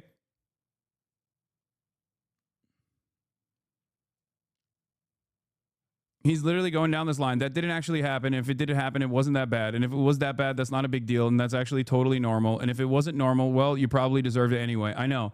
Virtually all of these fucking conversations turn into that. Okay? All of these conversations turn into, oh, it didn't happen. And if it did, it wasn't that bad and it's normal. And if it wasn't normal, you fucking deserved it. And as a matter of fact, if you fucking deserved it, you deserve worse than it.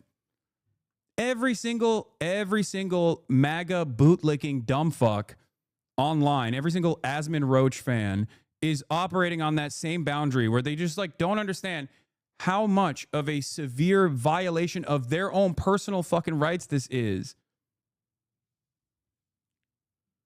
Your approval rating by the public is as low as the Democrats, 21%. El Bozo, keep on losing, son. Lamau, what?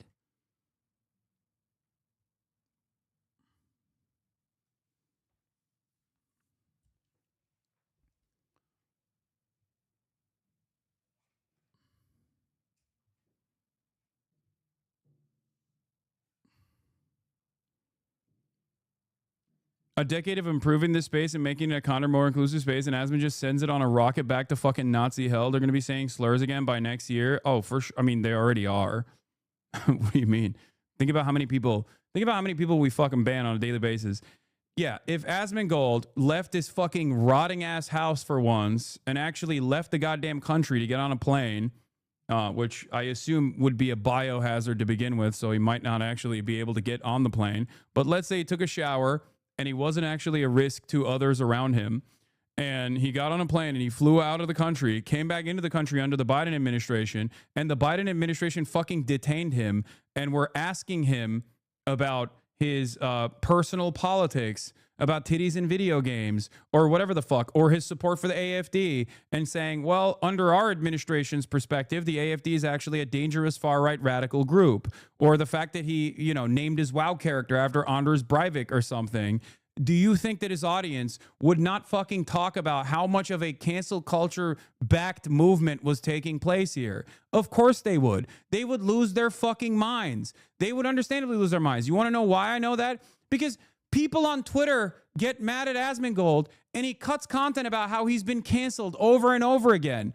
And millions of people cry alongside him. This is not a cancellation.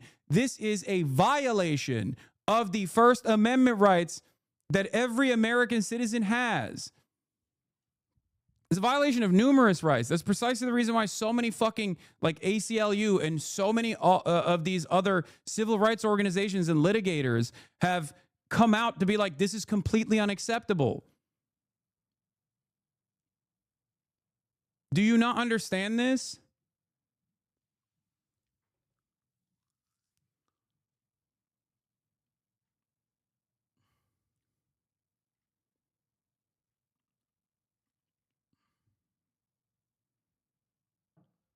I like that we are also in the process of seeing how fascism manifests in the collective consciousness as well. Like how many people find themselves staring directly at a situation like this that might even impact them in the long run and refuse to entertain the notion that this is completely unacceptable. Refuse to entertain that the idea that like this should not happen, and they just go along with it and say, nah, it's a person that I don't personally like, so I cannot comprehend how this would somehow turn on me one day. Okay? This is how fascism takes place. This is how people cheer for authoritarianism. Okay? When you look at the current government and you make this calculation, understand that you are basically advocating for your rights to be taken away as well, erroneously, ridiculously, arbitrarily. It's not about your own personal opinions of me, okay? It shouldn't be about that. It's not about that. It's not about your own personal opinions of my commentary in general. It's about your rights, because my rights are also your rights. We are both American citizens.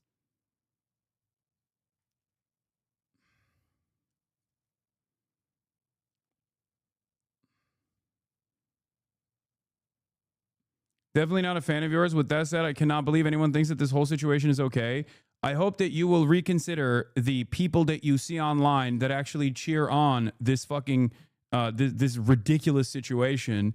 I hope it at least like causes you to reflect on your previously held judgment on content creators like this who don't understand how dangerous this is and simply cover this from the aspect of drama. And no, we can't just talk to each other. You want to know why we can't talk to each other? Because Asmongold is fucking scared shitless of talking to me, okay?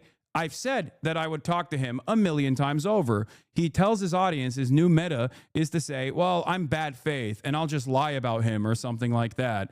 And and that's why he doesn't want to talk to me. And he would instead use his elevated position to constantly cry and demand I get fucking banned off this goddamn platform. And now, I guess, banned from living a free life. Notice how there is this unique space where a lot of people love chirping from their hug boxes and refuse to entertain a direct conversation. He literally did not cheer and said you shouldn't have been detained. You should stop pandering to your audience. What are you talking about? We just watched him say it's good. We don't want people like you who are terrorists to keep saying terrorism when talking about my detention. Not only that, but he has also routinely demanded that I get banned because he didn't understand what I was fucking saying. His own personal misunderstandings are the reason as to why I should be banned off this fucking platform. I mean, you could just stop promoting that stuff, and I'd imagine it would all stop. That First Amendment is pretty based, even if it applies to you, homie. Wait, I'm actually ignorant. What right do I risk losing here? I mean, you could just stop promoting all that stuff. Don't you understand that that is literally the point? Yes, you are unironically advocating for no free speech when you say, well, if the government's going to come after you, maybe you should shut the fuck up about that sort of thing. That's the whole point of free speech. You might not agree with me on this, but I have a firmly held conviction here that is rooted within facts, okay? Your favorite content creator might not recognize that, but that doesn't change the reality. Self-censorship is a chilling effect on free speech. It's the whole point of the fucking First Amendment.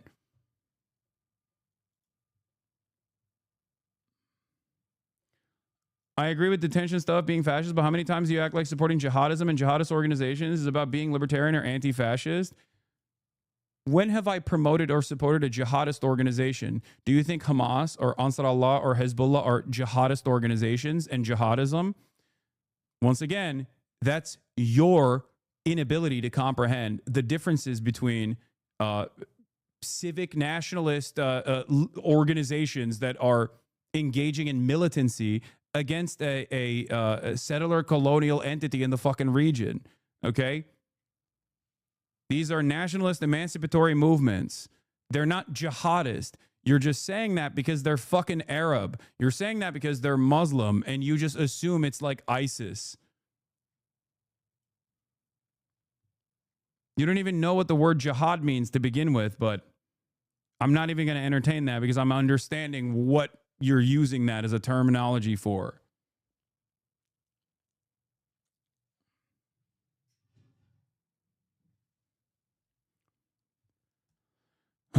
Also, it doesn't even fucking matter because while I obviously do not support any of the fucking groups that would be considered jihadist by your perspective, even though you think all of them are, like ISIS or Al-Qaeda, okay, even that is still constitutionally protected.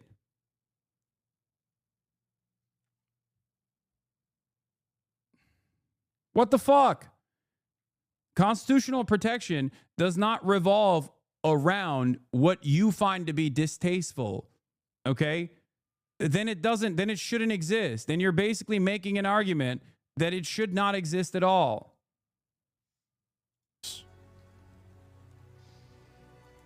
Yeah.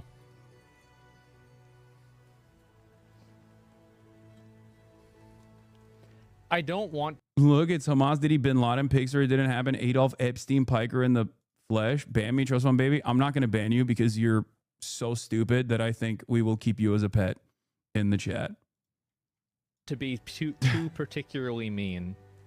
I like that these guys have also deluded themselves into thinking that this is like normal commentary that other people on the outside will hear them say, and we'll go, yeah, that's a normal guy who said those things.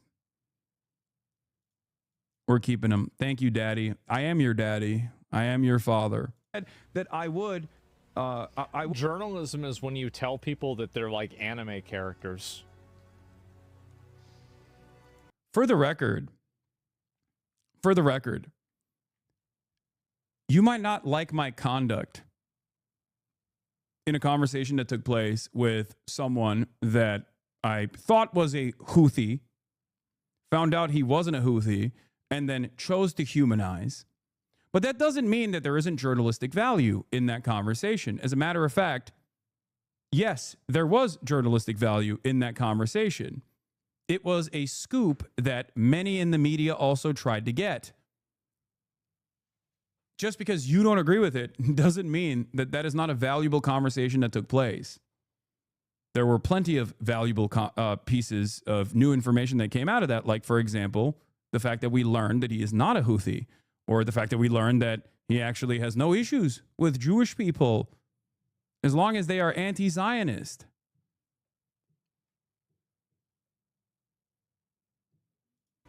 Yeah. So he was just some other terrorist? What the fuck are you? Okay. No, he wasn't. Terrorism isn't just like brown person that I don't like. I know that you're using it as that, as a catch-all term, but that's just fucking gross and racist. No, he's just a 19-year-old Yemeni who supports the Houthi movement, who supports the Ansar Allah movement. Okay?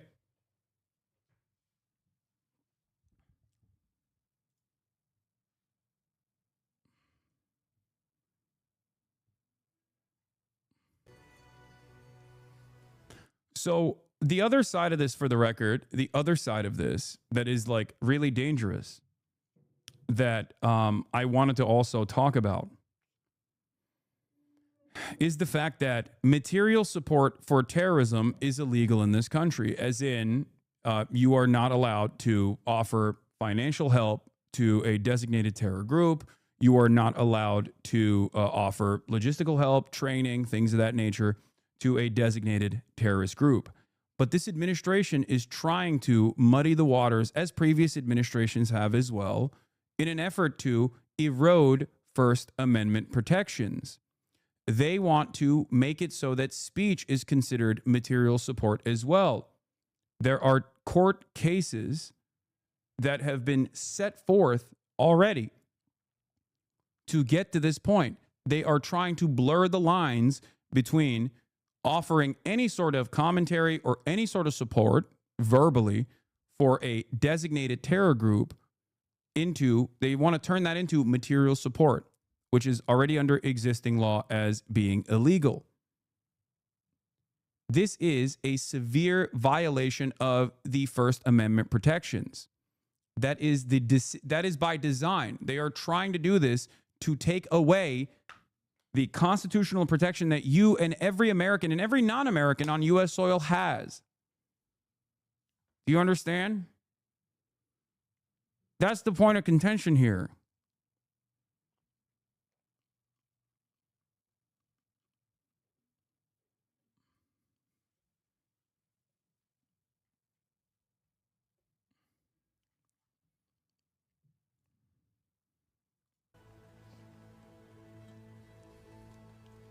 I don't want to be too particularly mean, but if Hasan was as big of a journalist as he claims he would be, maybe Bernie Sanders would sit down with him for more than 15 minutes.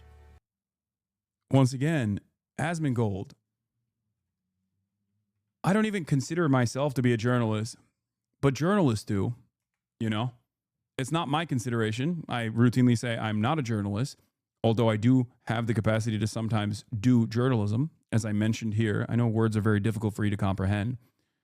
But also, what I simply don't understand is there's just such a basic thing that you can Google here. Like, it's just like I didn't just talk to Bernie Sanders once. I talked to Bernie Sanders for a longer period of time before then. Like, I don't understand. We're just like, what is how many hours do I have to talk to Bernie Sanders until, I guess, Asmongold considers me a journalist? Is Theo Vaughn a journalist? Since he had a 2-hour conversation with Bernie Sanders? Is that how this works? Is there a Bernie Sanders metric? Normal media hits on NBC or whatever also take 10 minutes. Not even 10 minutes. Oftentimes it takes 9 minutes, 5 minutes.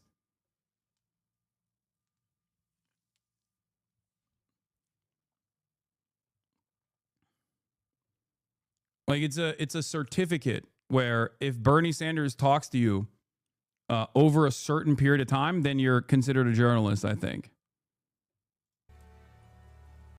Also, isn't the whole point to invalidate people actually researching and declaring the truth in his little clips to make that factual, since everyone will just listen and not do their due diligence? Yes.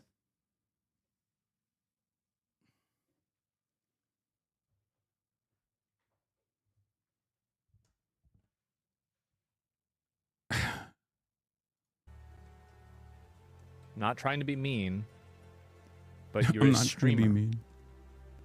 Stop trying to act like you're a journalist. I'm not. I don't say I'm a journalist. I say I'm a Twitch streamer and a political commentator. But a Twitch streamer and a political commentator does have the capacity to do journalism from time to time. That's just the truth. Now, ironically enough, once again, I don't fucking say I'm a journalist, but journalists do consider me to be a journalist. That's it. That's part of the reason why journalists like Ested Herndon from the New York Times will have me come and speak at the University of Chicago, as I did yesterday, to talk to an entire room about modern media. Someone came up to me at the airport last night.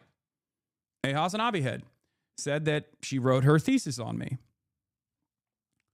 Said that apparently in Northeastern, the college that she's in, the college that she went to, that there were 3 media courses specifically designed around what I do in new media and politics. So the space that we're in is relatively new, and I try to do my very best.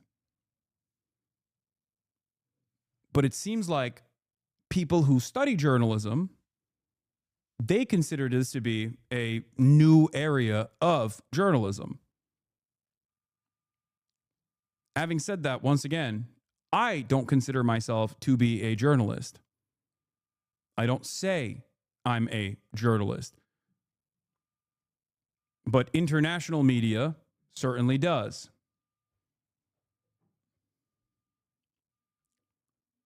Tell him he's a house troll. Stop trying to pretend his opinions have any basis in reality. He's not even a part of society. I know. And I already do plenty of that as well. But the unfortunate reality is, that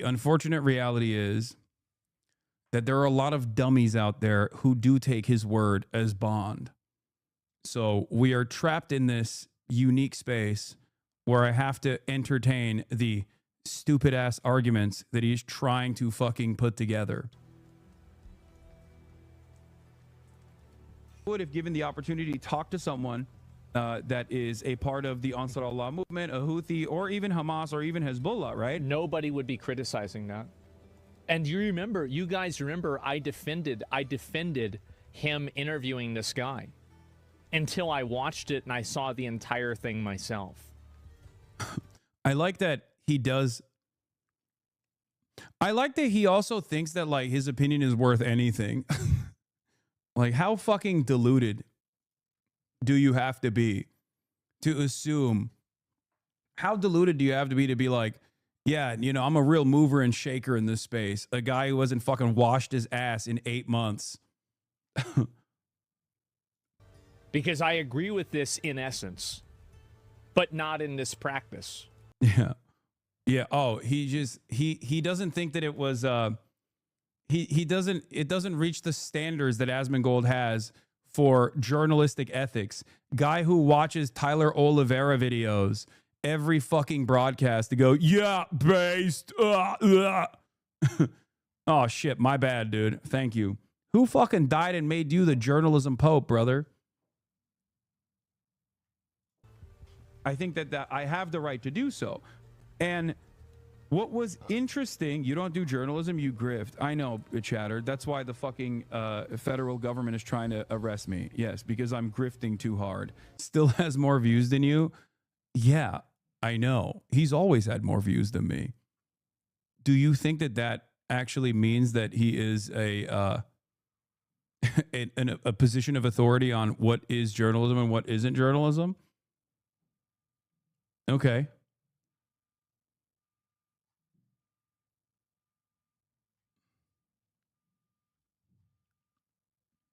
The Big Bang Theory was one of the most successful fucking TV shows in times while it was being aired. What does that tell you other than it's just the most popular show?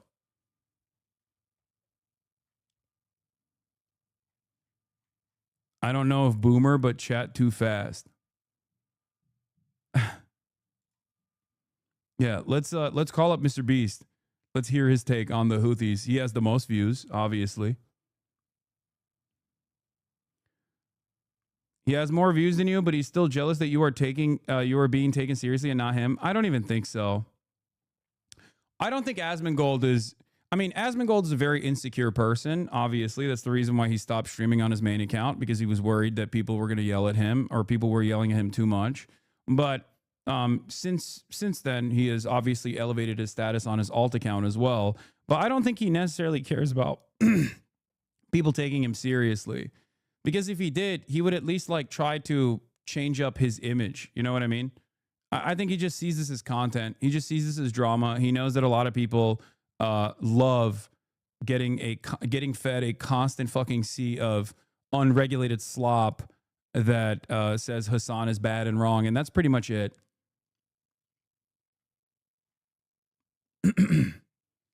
He does care about being perceived as intelligent. I think so. But if he cared about like his, I guess if he cared about his perception, he again would change up his presentation a little bit.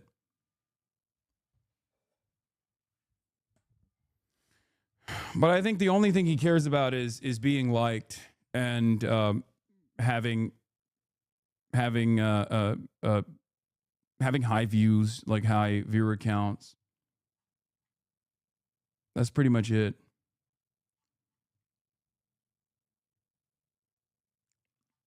I have to correct you. He runs through his sprinklers once a month. Oh, God.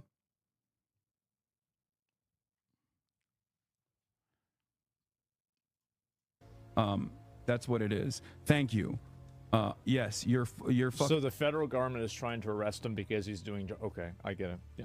fucking dumbass Right. SLOPTUBER Yes. is correct. I'm grifting. I'm gonna have to say that I don't think that he's grifting. Like, I think he believes what he's saying. Why don't you support Al I think the Qaeda? entire The Houthis are in control of Sanaa, northern and western Yemen, and those are the areas of the most active child slavery. Read the last link. I don't get why you feel so compelled to defend horrific stuff like child slavery simply because the groups are not aligned with the West. Is pathetic. What's wrong with Al Qaeda in your opinion? Oh my God. We have a fucking Saudi defender in the chat. Oh my fucking Lord. We have officially arrived at the funniest position that a chatter could hold, who says, what's wrong with Al Qaeda? They're doing great work in Yemen. New guy unlocked. Hell yes. No, it's not a Fed. It's a person that either A, is trying to engage in debate by saying, well, if you support the Houthis, why don't you support Al Qaeda? They're both anti-West. Okay. That's either the argument that he's trying to fucking present here. One of the simplest ways to have this conversation between Al Qaeda and the Houthis is that the Houthis, while still backed by Iran in terms of its support, is a national movement within the boundaries of Yemen, whereas Al Qaeda, on the other hand, is a Saudi-backed terrorist organization that not only did 9/11, but is still used by Saudis as a form of militancy that is brought into different areas. It's not like a unique formation that exists naturally, okay?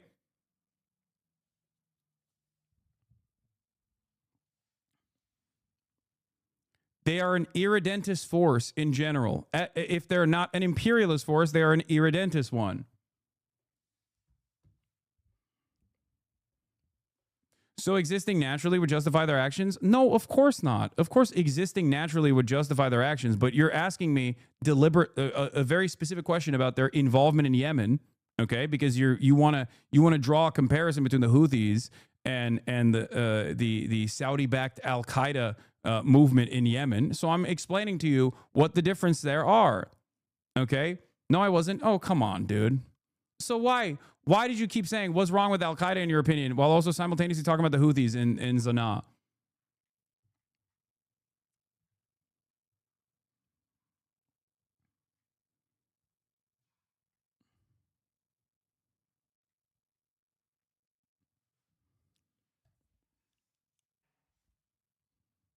I was just asking your, I wasn't asking for your opinion on Al Qaeda. What? Why don't you support Al Qaeda? I wasn't asking for your opinion on Al Qaeda. I was. Yeah, Al Qaeda is bad. They did 9/11.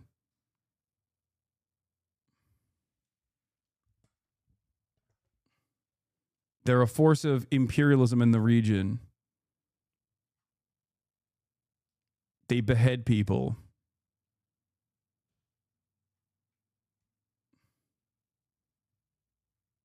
Why was 9/11 not justified resistance? Oh.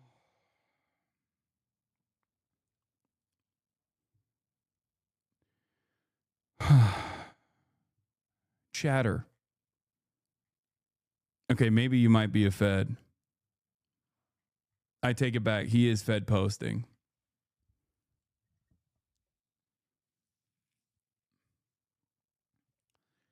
An act of terror that overwhelmingly targets an entirely civilian population is, of course, a fucking deliberate act of terror.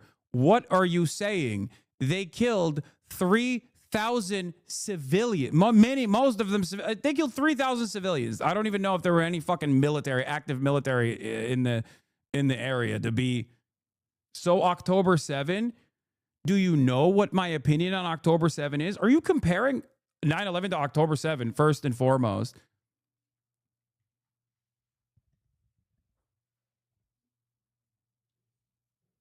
But do you even know what my opinion on October 7 is? Are you just coming in here to why isn't October 7 justified resistance?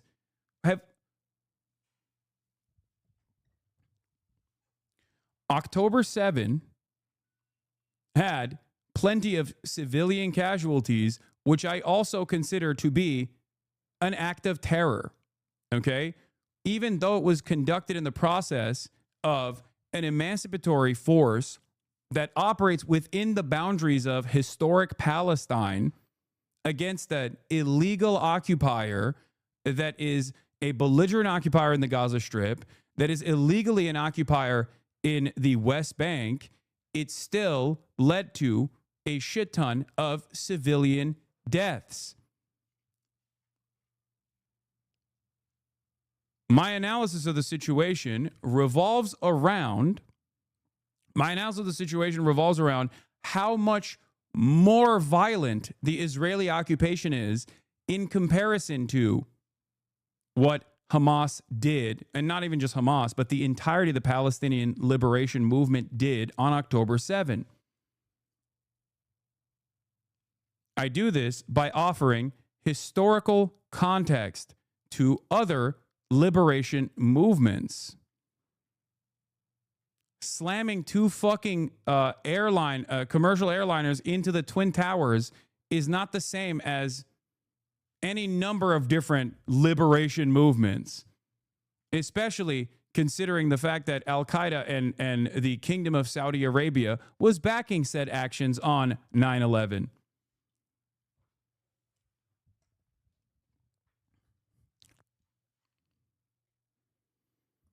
That's either H3 or Pestany viewer.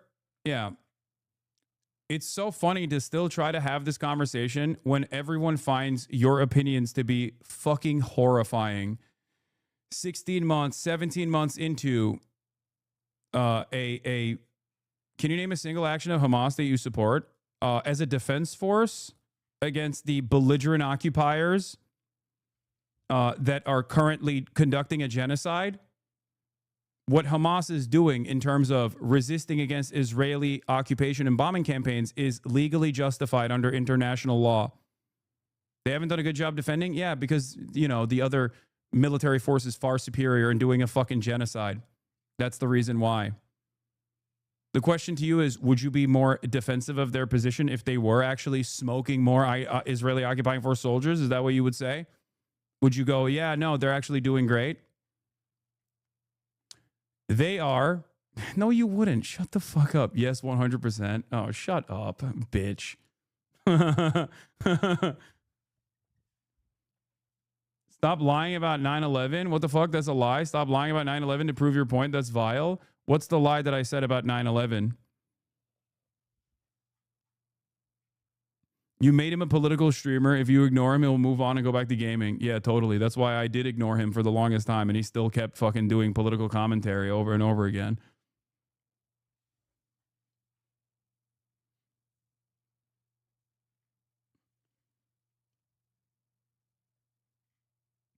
Do you think that the Kingdom of Saudi Arabia had no connections to the attackers on 9/11, aside from the fact that they were also almost all of them were Saudi nationals? Or do you think that there isn't a direct money trail from members of the royal family? Because there is. Both of those things are correct.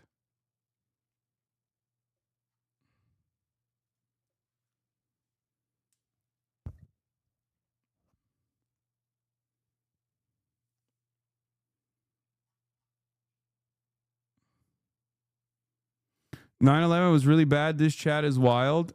Hamas sucks. 9/11 was really bad. This chat is wild.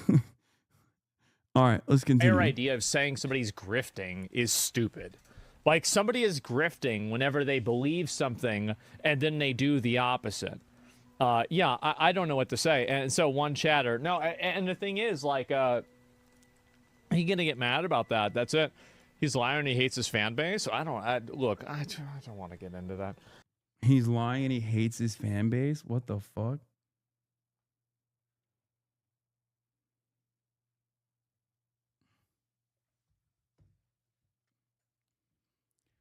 They justify defense against occupation for conducting their jihad. ICC have arrest warrants for both the Israeli government officials and the Hamas leaders. Why do you put so much weight on Hamas being legitimate? They justify against occupation for conducting their jihad. Brother, I don't think you understand any of these fucking terms. Hamas is not like a Salafist organization. The correct term that you're looking for, I think, is Salafist, like ISIS or Al Qaeda. Okay, not jihad in terms of the way you're trying to apply this. I like that the amount of chatters that are trying to catch me slipping, quote unquote, in an effort to clip stuff and then like send it directly to the State Department has increased at an alarming rate. But I do think that this is educational in nature, having these conversations. So every now and then I will entertain it. You might think that this is just a simple derailment, but I do think that it's good to have these sorts of conversations.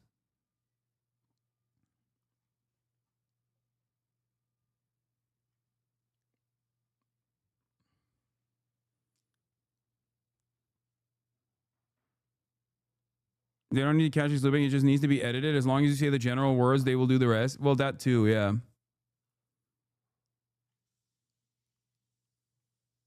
Yeah. Hey, what do you think about Trump taking in those white South Africans as refugees? Meanwhile, we, the black 90%, are still in poverty and can't get jobs because our names get flagged as too black.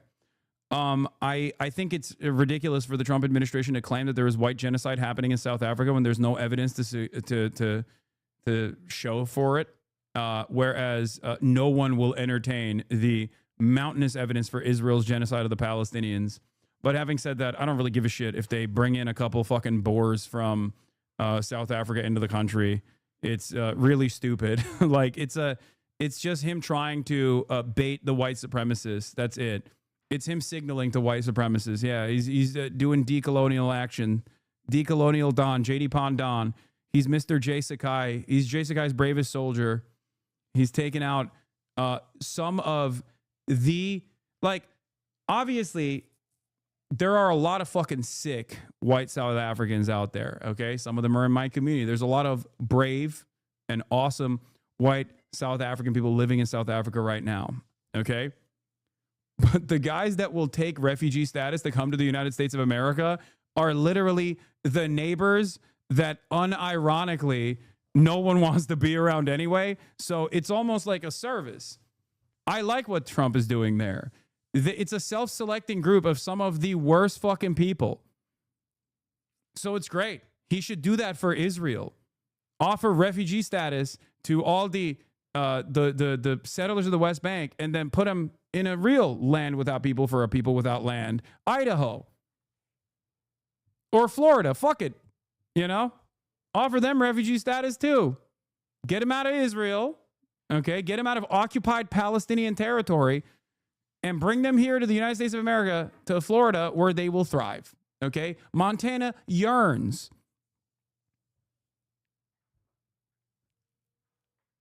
Don't clip that. Wait, what? Nothing I'm saying is even remotely inappropriate. Voluntary migration into America away from occupied territory? Great. Hell yeah. Fucking awesome.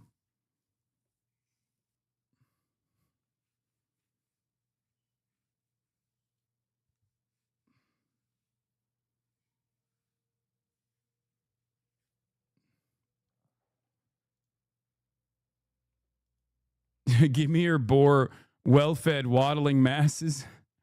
Yeah, I saw that. JD Pondam, baby. Look at them. South African refugees arriving in the U.S. looking like they haven't struggled a day in their life. I genuinely don't care about this. Like, I think this is, I mean, the only part about this I care, the only part about this that I think is, like, gross is the fact that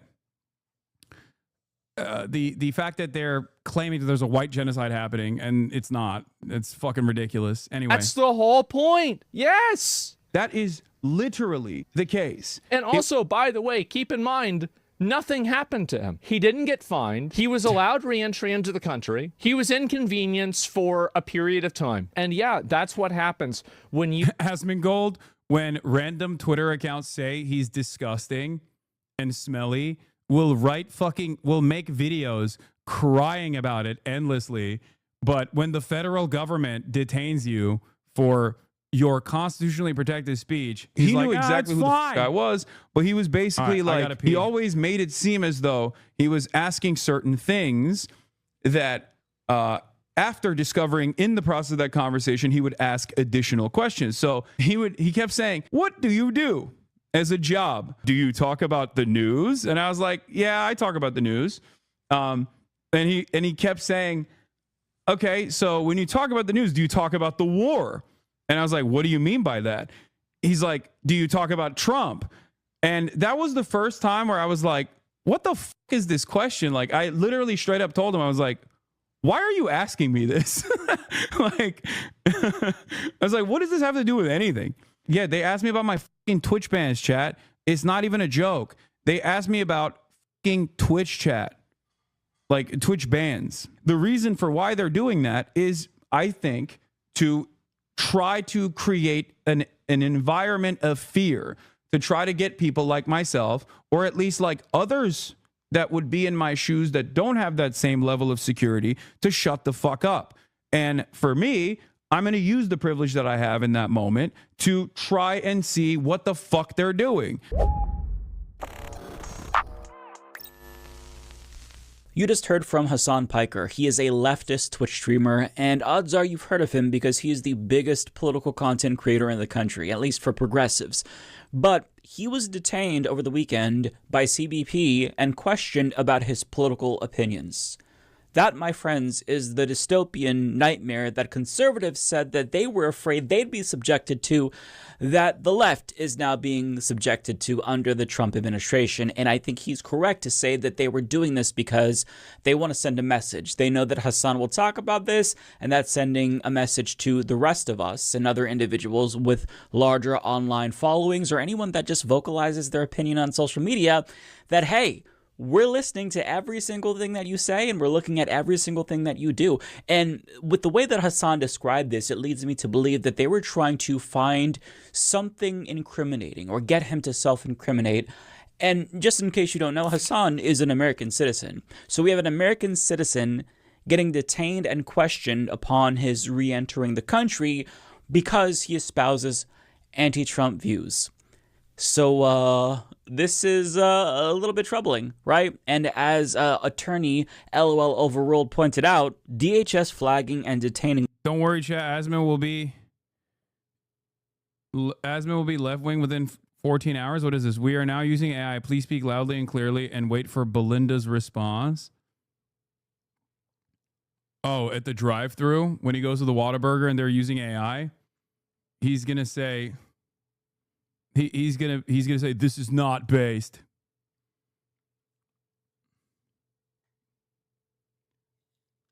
One of the U.S.'s largest left-wing voices for their political opinions, while the Trump administration suggests they might suspend habeas corpus, does not portend well for the future. I'll say. All right. I'll cover did bring this as the last thing. Hasan, and some people have called him like the Joe Rogan of the left, or like a potential figure in that category. I was interested in your opinion because I don't know if you've commented on it yet, but obviously he just did this big debate with Ethan Klein of H3. He's been accused of anti-Semitism by Ethan, and Ethan has this whole like, you know, internet mob after him, including the likes of Destiny. It's gotten really ugly. This debate was a total shit show. It was like 6 hours of Hasan defending himself against bullshit accusations and smears. It was Hasman was just saying Kanye's Hitler song was a refutation of cultural norms, by the way. Love where this country is going. totally wild. I don't even think you should have participated in it, to be totally honest. But I was just wondering if you had any opinion on all of this that's happening. And as someone who's interviewed Hasan, and I know, you know, had friendly relationship with him in the past and the present, do you? This is my favorite type of commentary from people that go, you're obsessed with Asmongold. I can't wait till you're banned from this platform, being the gaping loose bumhole you are. And it's ironic because, like, I'm literally responding to a video he made about me where he placed himself in the conversation, claiming that, like, I was in direct contact.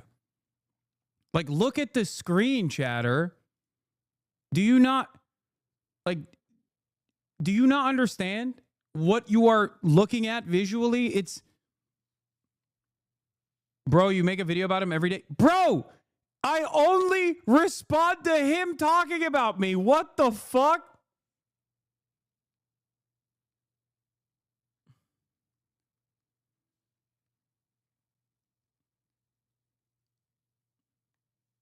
Don't yell. I mean, it's the stupidity of it all that caused me to yell a little bit, you know? It's like,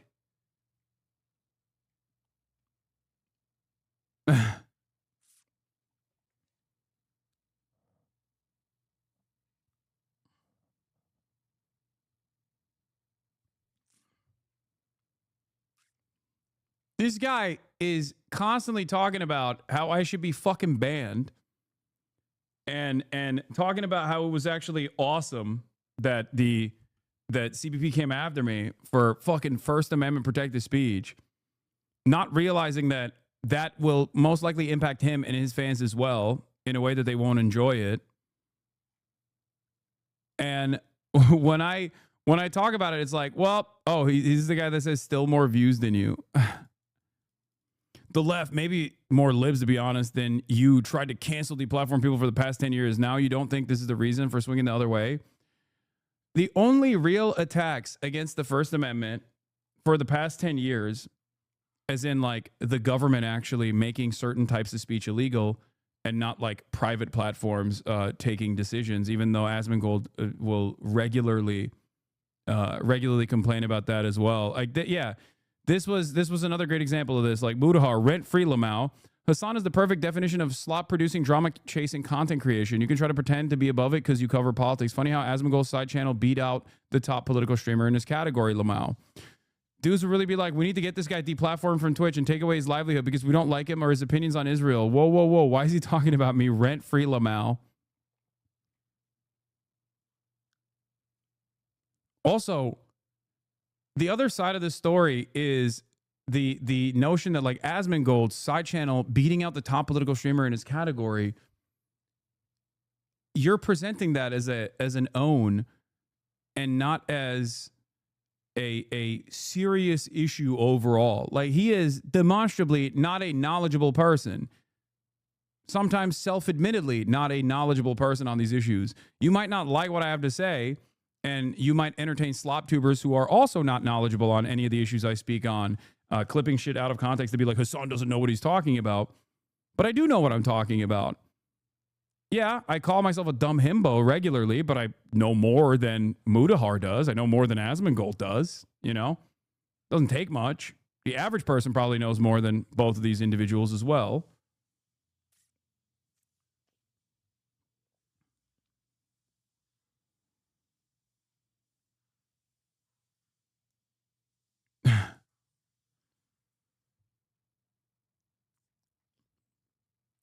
But it is very funny where they will just like endlessly crank out content being like, this guy should be banned. He's a danger. He's a threat.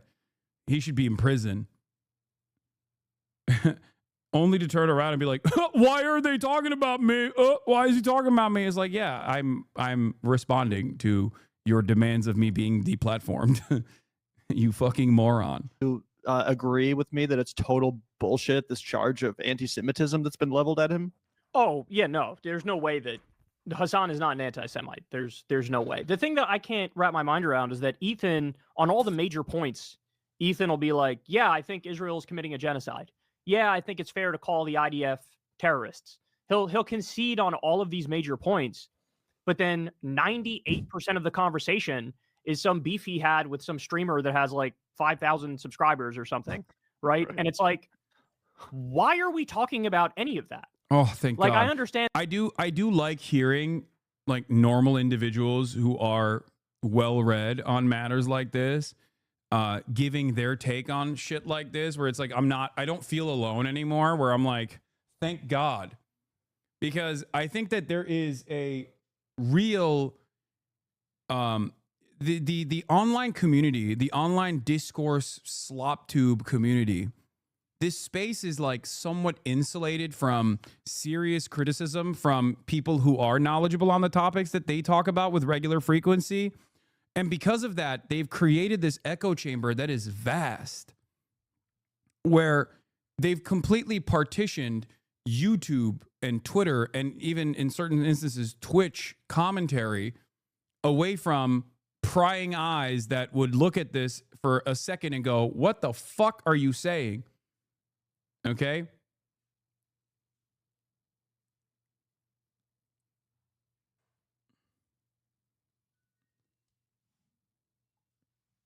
And aren't you a weird simp lolly? What?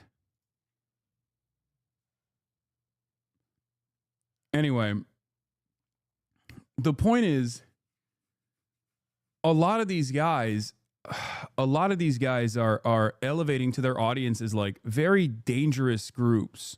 Dangerous groups like Honest Reporting, for example. This is actually something that I wanted to talk about. Did you see IDF confirm using Honest Reporting smears, an org which Ethan posted a few days ago to smear you? Just got one of, if not the most beloved journalist in Gaza, Hasan Piker. Now they moved on to their next target, Hind Hudari, another Al Jazeera journalist. These are the type of orgs that Ethan and his fandom happily boost, but will tell you to your face to go to Gaza, nothing will happen. Same org killing Palestinians is smearing you too, and Ethan is boosting them. Yeah.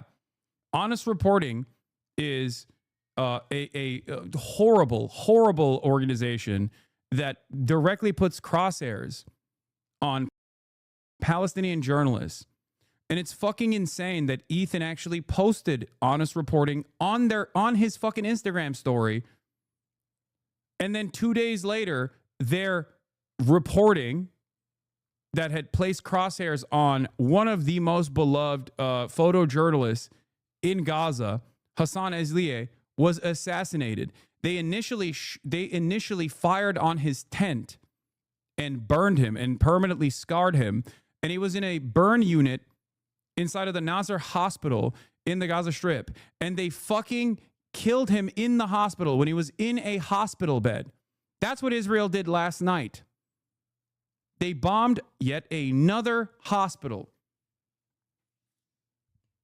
That is the stalwart ally of Palestinians, Ethan Klein. That is who he is elevating on his fucking Instagram posts. And then he has the audacity to claim that he is pro-Palestine to his dumb fuck audience.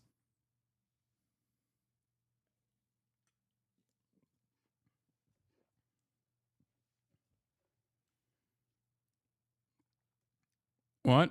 The fact that the genocide part, the third largest party, is calling for actively promoting it, and refugees offered due to land grabbing and the fear of being the new Zimbabwe. What? Are you at? Oh, dude, I have fucking chatters in here that are defending the white genocide happening in South Africa. It's like saying that that's actually happening in South Africa. Your discussions on the Middle East, I find informing since I don't know much about it, hence my lack of opinion on the matter. But your dismissal of what's going on in South Africa shows a lack of knowledge about the matter.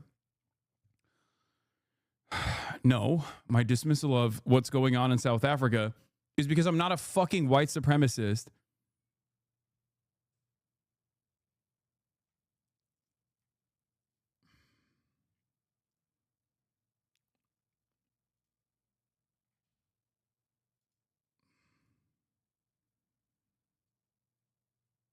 Hasan needs to be investigated by the FBI. Boo-hoo.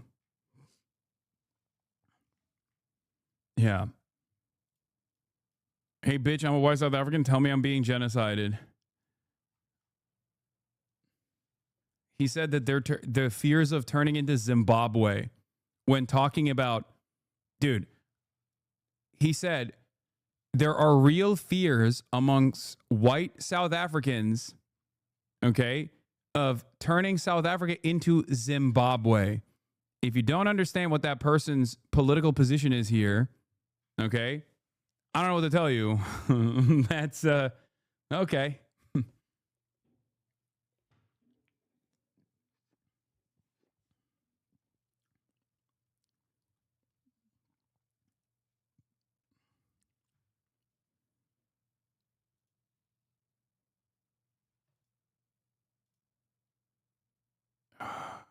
Where was I? Oh, here. And that he takes it personally and he feels offended by people saying whatever.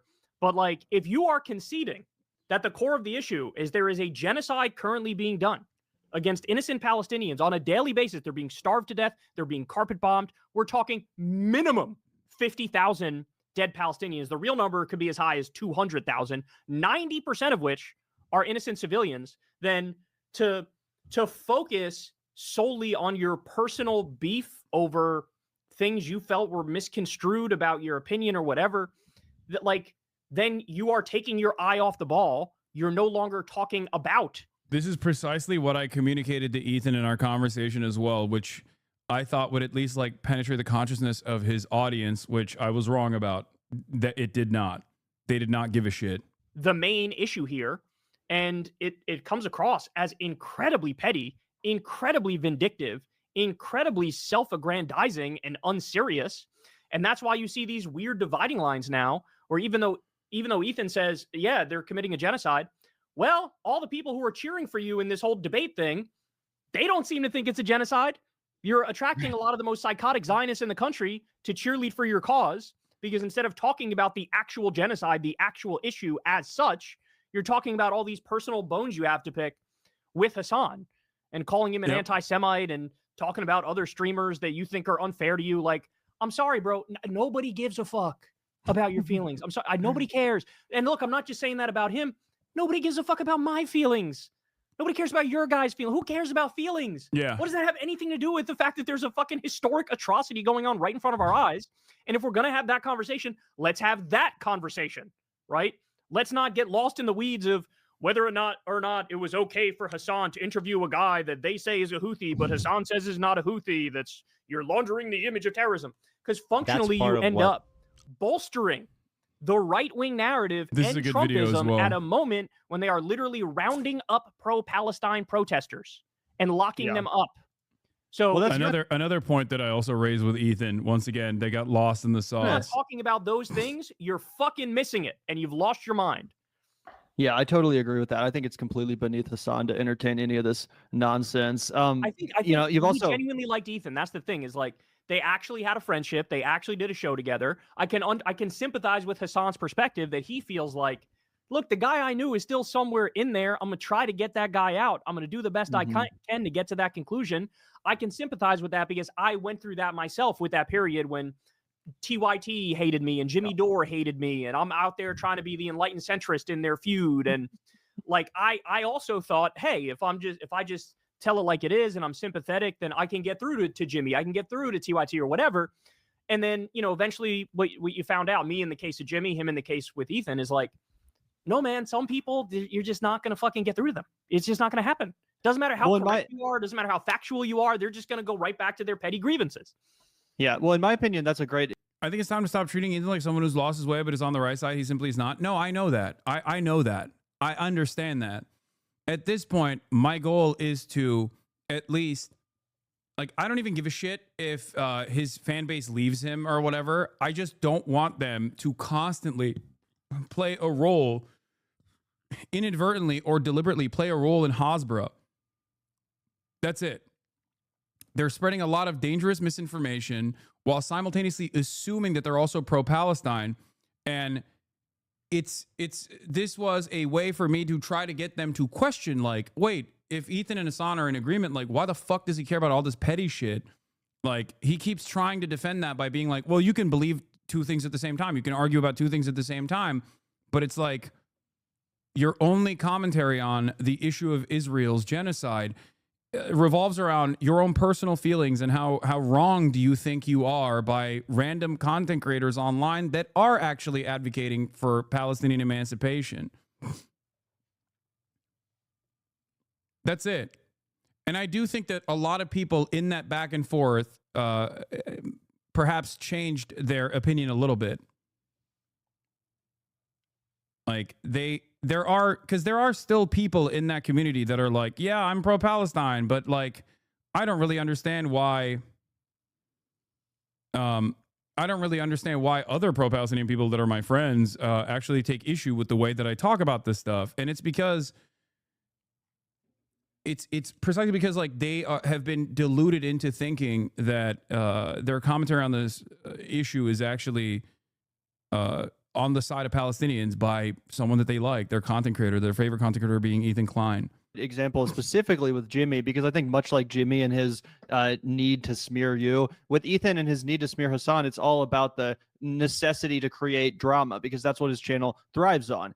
Drama with people from his, you know, past life as a co-host. Like, he did this with his other co-host. I don't even know who she is, but some lady named like Trisha or something who he did a show with. And then for years they went back and forth, and they turned on each other and created a bunch of drama out of that. So that's what Ethan's show sort of needs. It needs that drama to have a boogeyman to bash and to create this feud with an old friend and all this kind of stuff. Whereas Hasan clearly doesn't need that, which is why I don't think he should have engaged with it in the first place. But I really do think it's just all about the views. Ethan needs a villain. Ethan needs someone who's a big streamer to go after. The only thing that's crazy to me is how, like, I guess, successful it's been. Like, it seems like a lot of people agree with Ethan. He has this huge fan base. I would think that everyone would just see it the way we see it. It's so obvious that this is being driven by petty ridiculousness, and it is completely, you know, beneath everyone involved to be debating this crap instead of the actual issue at hand, which is so serious and so horrifying, right? Like, who cares about some stupid thumbnail that Frogan made or whatever the fuck, right? It's totally ridiculous. I think it's like a sugar high, right? Like, oh, you're getting all these views because you're talking about this thing, which is drama that people are really interested in. But how are you going to what are you going to do in 6 months from now? What are you going to do 2 years from now? Like, what's the focus of your content, right? Like, I know he used to be sort of like a... I found it quite amusing that they yell at you for every slip up you have once every few streams where you say something extremely wild, e.g. America deserve. But after that one debate, E's wife was like, oh, of course E slips up at least once in a 6-hour convo talking about double standards. I mean, yeah. Semi-comedian troll kind of guy, sort of like a Tom Green on YouTube type thing. Then he had like a normie type podcast where he just jokes around and shit and interviews people, right? Am I getting it right? Is that basically what he's basically like he was like a OG kind of a YouTube style, right? React to something funny, dunk on it, create beefs with other YouTubers. Like, you know, one time, like, there's a bunch of weird videos of him like sitting around the table with like Post Malone before he blew up really big. Like, he's just always been in the world of like, I want to entertain you with my show more than politics, I would say, back in the day. Yeah, so like what I would say is pick a fucking lane, bro. Are you going to talk politics or are you not going to talk politics? If you're going to talk politics, talk fucking politics. I don't care about a beef that I need to learn 36 hours of lore before I understand what the fuck you're saying. Like, I don't care about that stuff, and people shouldn't care about that stuff. But I think a lot of content creators are underestimating that this is graduated from petty drama to relevant public manipulation. The issue isn't beneath you, even if it is petty. Not addressing this stuff is how Asmold gets a horde of dummies behind him. It's stupid discourse, sure, but I think it's irresponsible to just not engage with obvious misinformation. Yes. That's part of the reason why I'm forced to do it, even though I fucking despise doing it. Even though all the fucking slop tubers love when I actually get in the dirt with them and duke it out in the pigsty. But the unfortunate reality is that there are a shit ton. There are a shit ton of people that are completely uninformed about this stuff. And my job, the way I see it, like my purpose, my goal is to reach those people and hope that they can maintain some semblance of charitability so they can at least like find a new perspective. Okay. It doesn't have to be, they don't have to agree with me across the board, but as long as they're charitable, and hear a different framework, a different way of looking at these issues instead of the steady garbage that they feed themselves, I think that there is an opportunity there to change their minds. Politics is now fully about personalities, Bernie versus Trump rather than democratic socialism versus fascism. It's how we as humans personify these movements. We either talk in the terms the masses are interacting with or we lose. Kind of. It's unfortunate, but I think that is a real problem right now. And I try to do my best to like manage it and not entertain the pigsty, the pig pen to the best of my ability. But the entire thing has become a pig pen. Everyone has become pigs. I've had to explain to a pro-Palestinian driven who watched H3 why what they were saying was pro-Israel propaganda because they kept repeating Ethan's points while talking about Palestine. Yeah.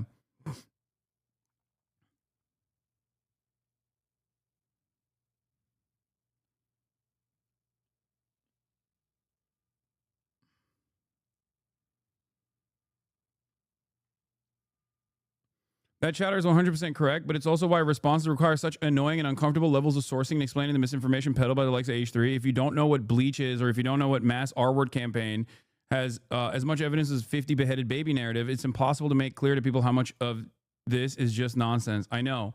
And I try to bring evidence to each individual conversation like that, even though obviously it is... it takes, as Noam Chomsky has famously said, it takes a minute to tell a lie. But it takes an hour to correct said lie. And I will take that hour every single time. One of the greatest examples of this is obviously my reaction to the first half of the context nuke that was Ethan's most important, most significant fucking video, right? He put that shit together for months, he said. And the sourcing on it was absolutely abysmal. It took me 8 hours and 51 minutes to react to the first 1 hour because I basically went through each individual complaint that he brought forward and showed expanded context on all of the clips. And I didn't even get to every single one, but I tried to do my very best to cover virtually every single clip that I thought was relevant and important to address. Okay?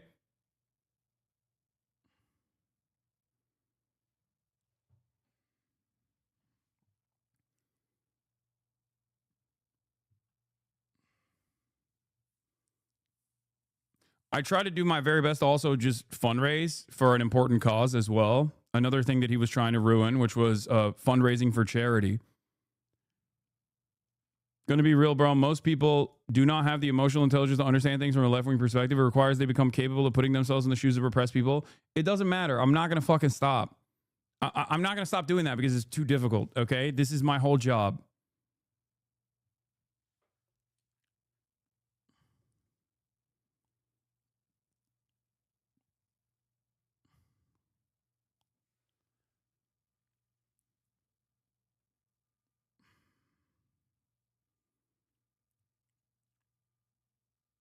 I'm personally burnt down on it, but I won't deny our coverage is useful, even necessary. The H3 community having actual pro-Palestinian voice is a win on their broadcast. So you and Sam being on there was and is solid. It's just hard to watch because of Ethan. Yeah. And I don't know how much those, like, I don't know whether or not those efforts were futile or not. Okay. I don't know. But I'm sure there were plenty of people that were moved. But there's also, you know, a pretty sizable Hasan hatred community, right? I mean, That's I know what blows my mind. It just seems like he's so obviously the one in the right here. well, Hasan and Destiny hate each other and have hated each other for a long time. I know Destiny's community hates Hasan. Hasan's community hates Destiny, and there's other, you know, ancillary players in the whole thing. But yeah, I mean, look, this is the downside of the internet, is that sometimes people can lose their minds in the sense that the petty vindictiveness is the thing that drives them, and so they're just looking for content about the people they hate. Right. And, and it becomes really, politics is ancillary to that. It's really got nothing to do with that. You know what I'm saying? And so I think that's effectively what's happening. But again, in the long term, like, what the fuck gets accomplished? Like, what's going to happen? See, I stopped watching H3 after the Sam Cedar debate. Been a longtime fan of both him and you. There you go. There are people out there who have had their opinions challenged in the process. And due to people making reasonable arguments in the face of someone who is being incredibly unreasonable, like optically unreasonable and petty, given how serious the situation is,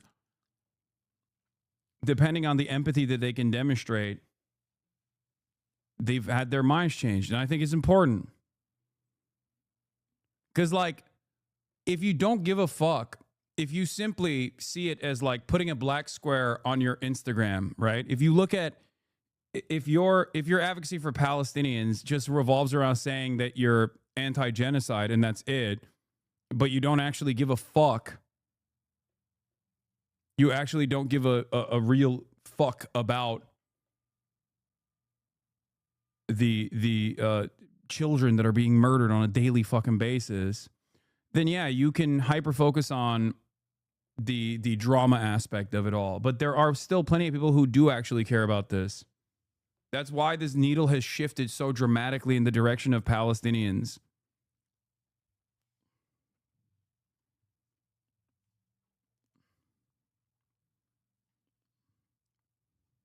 Happen? What are you still going to be talking about Hasan a year from now? Are you going to be talking about Hasan 2 years from now? Or are you going to pick the political lane and cover the news and give your opinion? Or are you going to go back to doing some like semi-comedy type shit?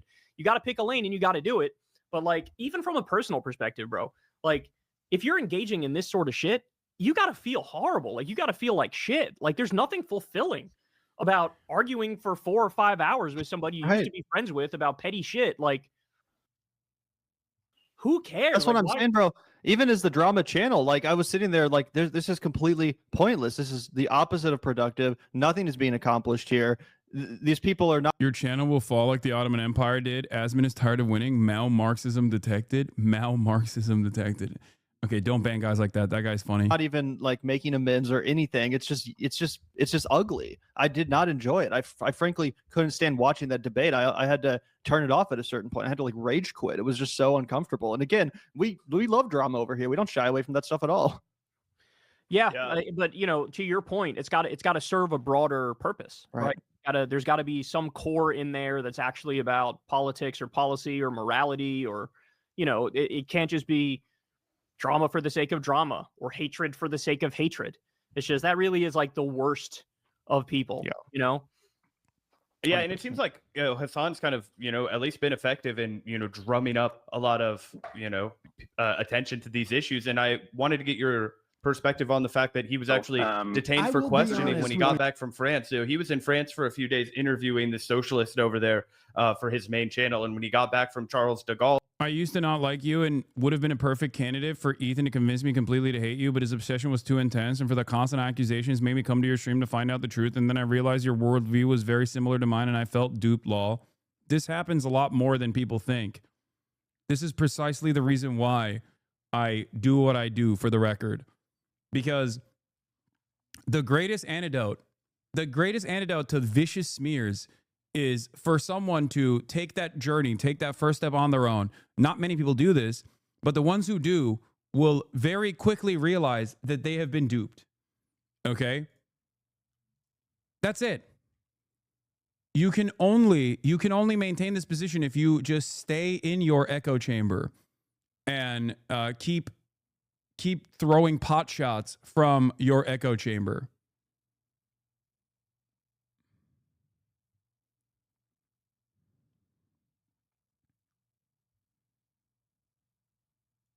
landed in LAX, I believe. They stopped him for like 3 hours to ask him a bunch of questions about his personal politics. Now, Hasan is a U.S. citizen. I believe he was born in New Jersey, so he has every bit the rights of everyone else that would be listening to this podcast that was also born on U.S. soil, and they're still hounding him about his political beliefs, right? And he was talking about how technically, legally, he should be able to be like, hell yeah, I fuck with Hamas. Like, hell yeah, the Houthis are my boys. Like, and still be allowed admittance back into the country. But, you know, he shared that he was horrified, and he was like, yo, I'm just a peace activist. I'm a pacifist. I want, you know, the bloodshed to end. Is that something you've ever experienced as a high-profile political commentator? And is that something that you're nervous about, given the fact that, you know, you have a relatively large public profile as well? This is not an actually. It's an honest question. Is what you're doing working? You've been doing this for years, and in that time, things have only gotten worse. That's not a correlation. I'm just saying that's really working here. Yes, of course it's working, because throughout that fucking time frame, there was never... If you are aware of online communities and online spaces for political discourse, okay? If you are aware of online political communities and online discourse around politics in like 2014, 2015, when I was at the Young Turks, you would realize that there was nothing like what I do as an out and about leftist who is one of the largest content creators on the platform that I'm on currently. And yes, plenty of opinions have shifted in that time frame as well, Palestine being a very significant one. Okay, sure, but there was also nothing like Asmin. That's not true. No, as a matter of fact, there were a million Asmins. No, the only thing that's different from back then till now is the fact that there are actually some sizable leftist spaces online.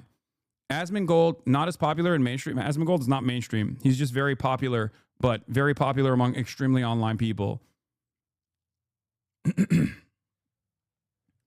if you think Asmongold is doing something new, he is not reinventing the wheel at all. He's actually doing something that many commentary people have done, presenting themselves as like apolitical or centrist, and refusing to entertain nuance, and simultaneously and consistently engaging in thought terminating cycles and thought terminating terms.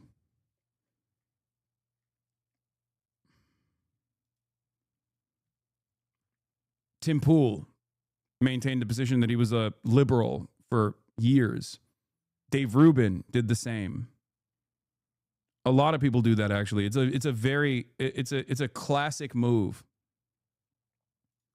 I've never experienced it, but am I nervous about it? Yeah. Crystal and I have talked about this before, because when they're cracking down on pro-Palestine protesters, like, who are some of the loudest, most open anti-Israel, anti-genocide voices in the country, right? Like, I don't know if anybody's covered it. Like, the amount of hours I've done of detailed coverage of the genocide, right? And saying the things I've said. Netanyahu is a terrorist. Israel is a terrorist state. These people need to be locked up. We need to sanction, et cetera, et cetera. So yeah, it is a concern. And I think Hasan just got a little bit of a dose of the new America there, that these people, they don't care. Like, they don't care about the Constitution. They don't care about due process. They don't care about what they're legally allowed to do or not allowed to do. They do something, and then the courts have to play catch up. And then the court might say something, and they could just fucking blow it off, which is what they've been doing.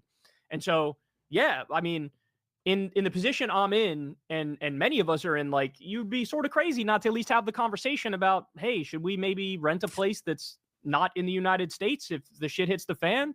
They've arrested judges. Now they've arrested the mayor of Newark, a Democratic politician. They've blown off a 9-0 Supreme Court ruling. We see the nightmare stories of these innocent people being locked in a gulag in El Salvador with no due process. I don't know what else they would have to do to make people sort of wake up and realize this can literally happen to any of us at any time. And so with Hasan in particular, I'm not surprised they did that. And in all seriousness, I mean, I know it sounds crazy to say this, but he should almost feel lucky that they didn't just fucking lock his ass up and deal with the consequences later. Like, if he were to be fucking disappeared, what would happen? We get the same sort of news coverage around Kilmar Abrego Garcia, but here we are today. Kilmar still hasn't been released, and they still got him locked up. And nobody. He's not wrong, but it would be a severe escalation it would be a severe escalation from the administration because not only am I an American citizen born on U.S. soil, but I'm also an American citizen born on U.S. soil that has a public profile, a large public profile, which I think is the reason why the backlash would be far more intense. And I think the Trump administration knows that as well, for the record. I think they understand stuff like that. Part of the reason why the DHS actually chose the reply to this to say, oh, we didn't target him for his political opinions is for that reason, because they are worried about backlash if there is news coverage, more and more news coverage that comes out saying that this is a specific and deliberate targeting of people's political opinions. That will cause a lot more anger and resentment from the normies, average people that aren't paying close attention to what the fuck's going on. Does that make sense? Nobody's fucking going down for it. And so this is where we're at now, guys. And this is why the both side shit has to die. The false equivalent shit has to die. There is nothing held sacred for these people. They are out and out fascists. They're doing a robber baron coup. They are insane warmonger imperialists. And this is just the beginning. Hasan getting questioned and them pressing him on his politics, that is just the fucking beginning, bro. ICE is already in Tennessee. They parked on the highway and just started pulling over random people, and they took 100 and He's right. Deported them. And a lot of these people, by the way, are deputized into being ICE. So these are like random Proud Boys that are like, yeah, I'll round up some Mexicans for you. This is where we are, man. Like, this is where we are. And it's as bad as it is now, it's going to get way worse. And by the way, one more thing, Crystal and I are trying to have Hasan on Crystal Kyle and Friends this week to talk to him about what happened to him. Oh, that'll be awesome. I'm very excited to. That's an abrupt ending. All right. Let's get to Trump arriving at the middle. Oh, first, I was going to talk about Sam Cedars' analysis of his conversation with Ethan, and then I'm going to move on to Donald Trump in the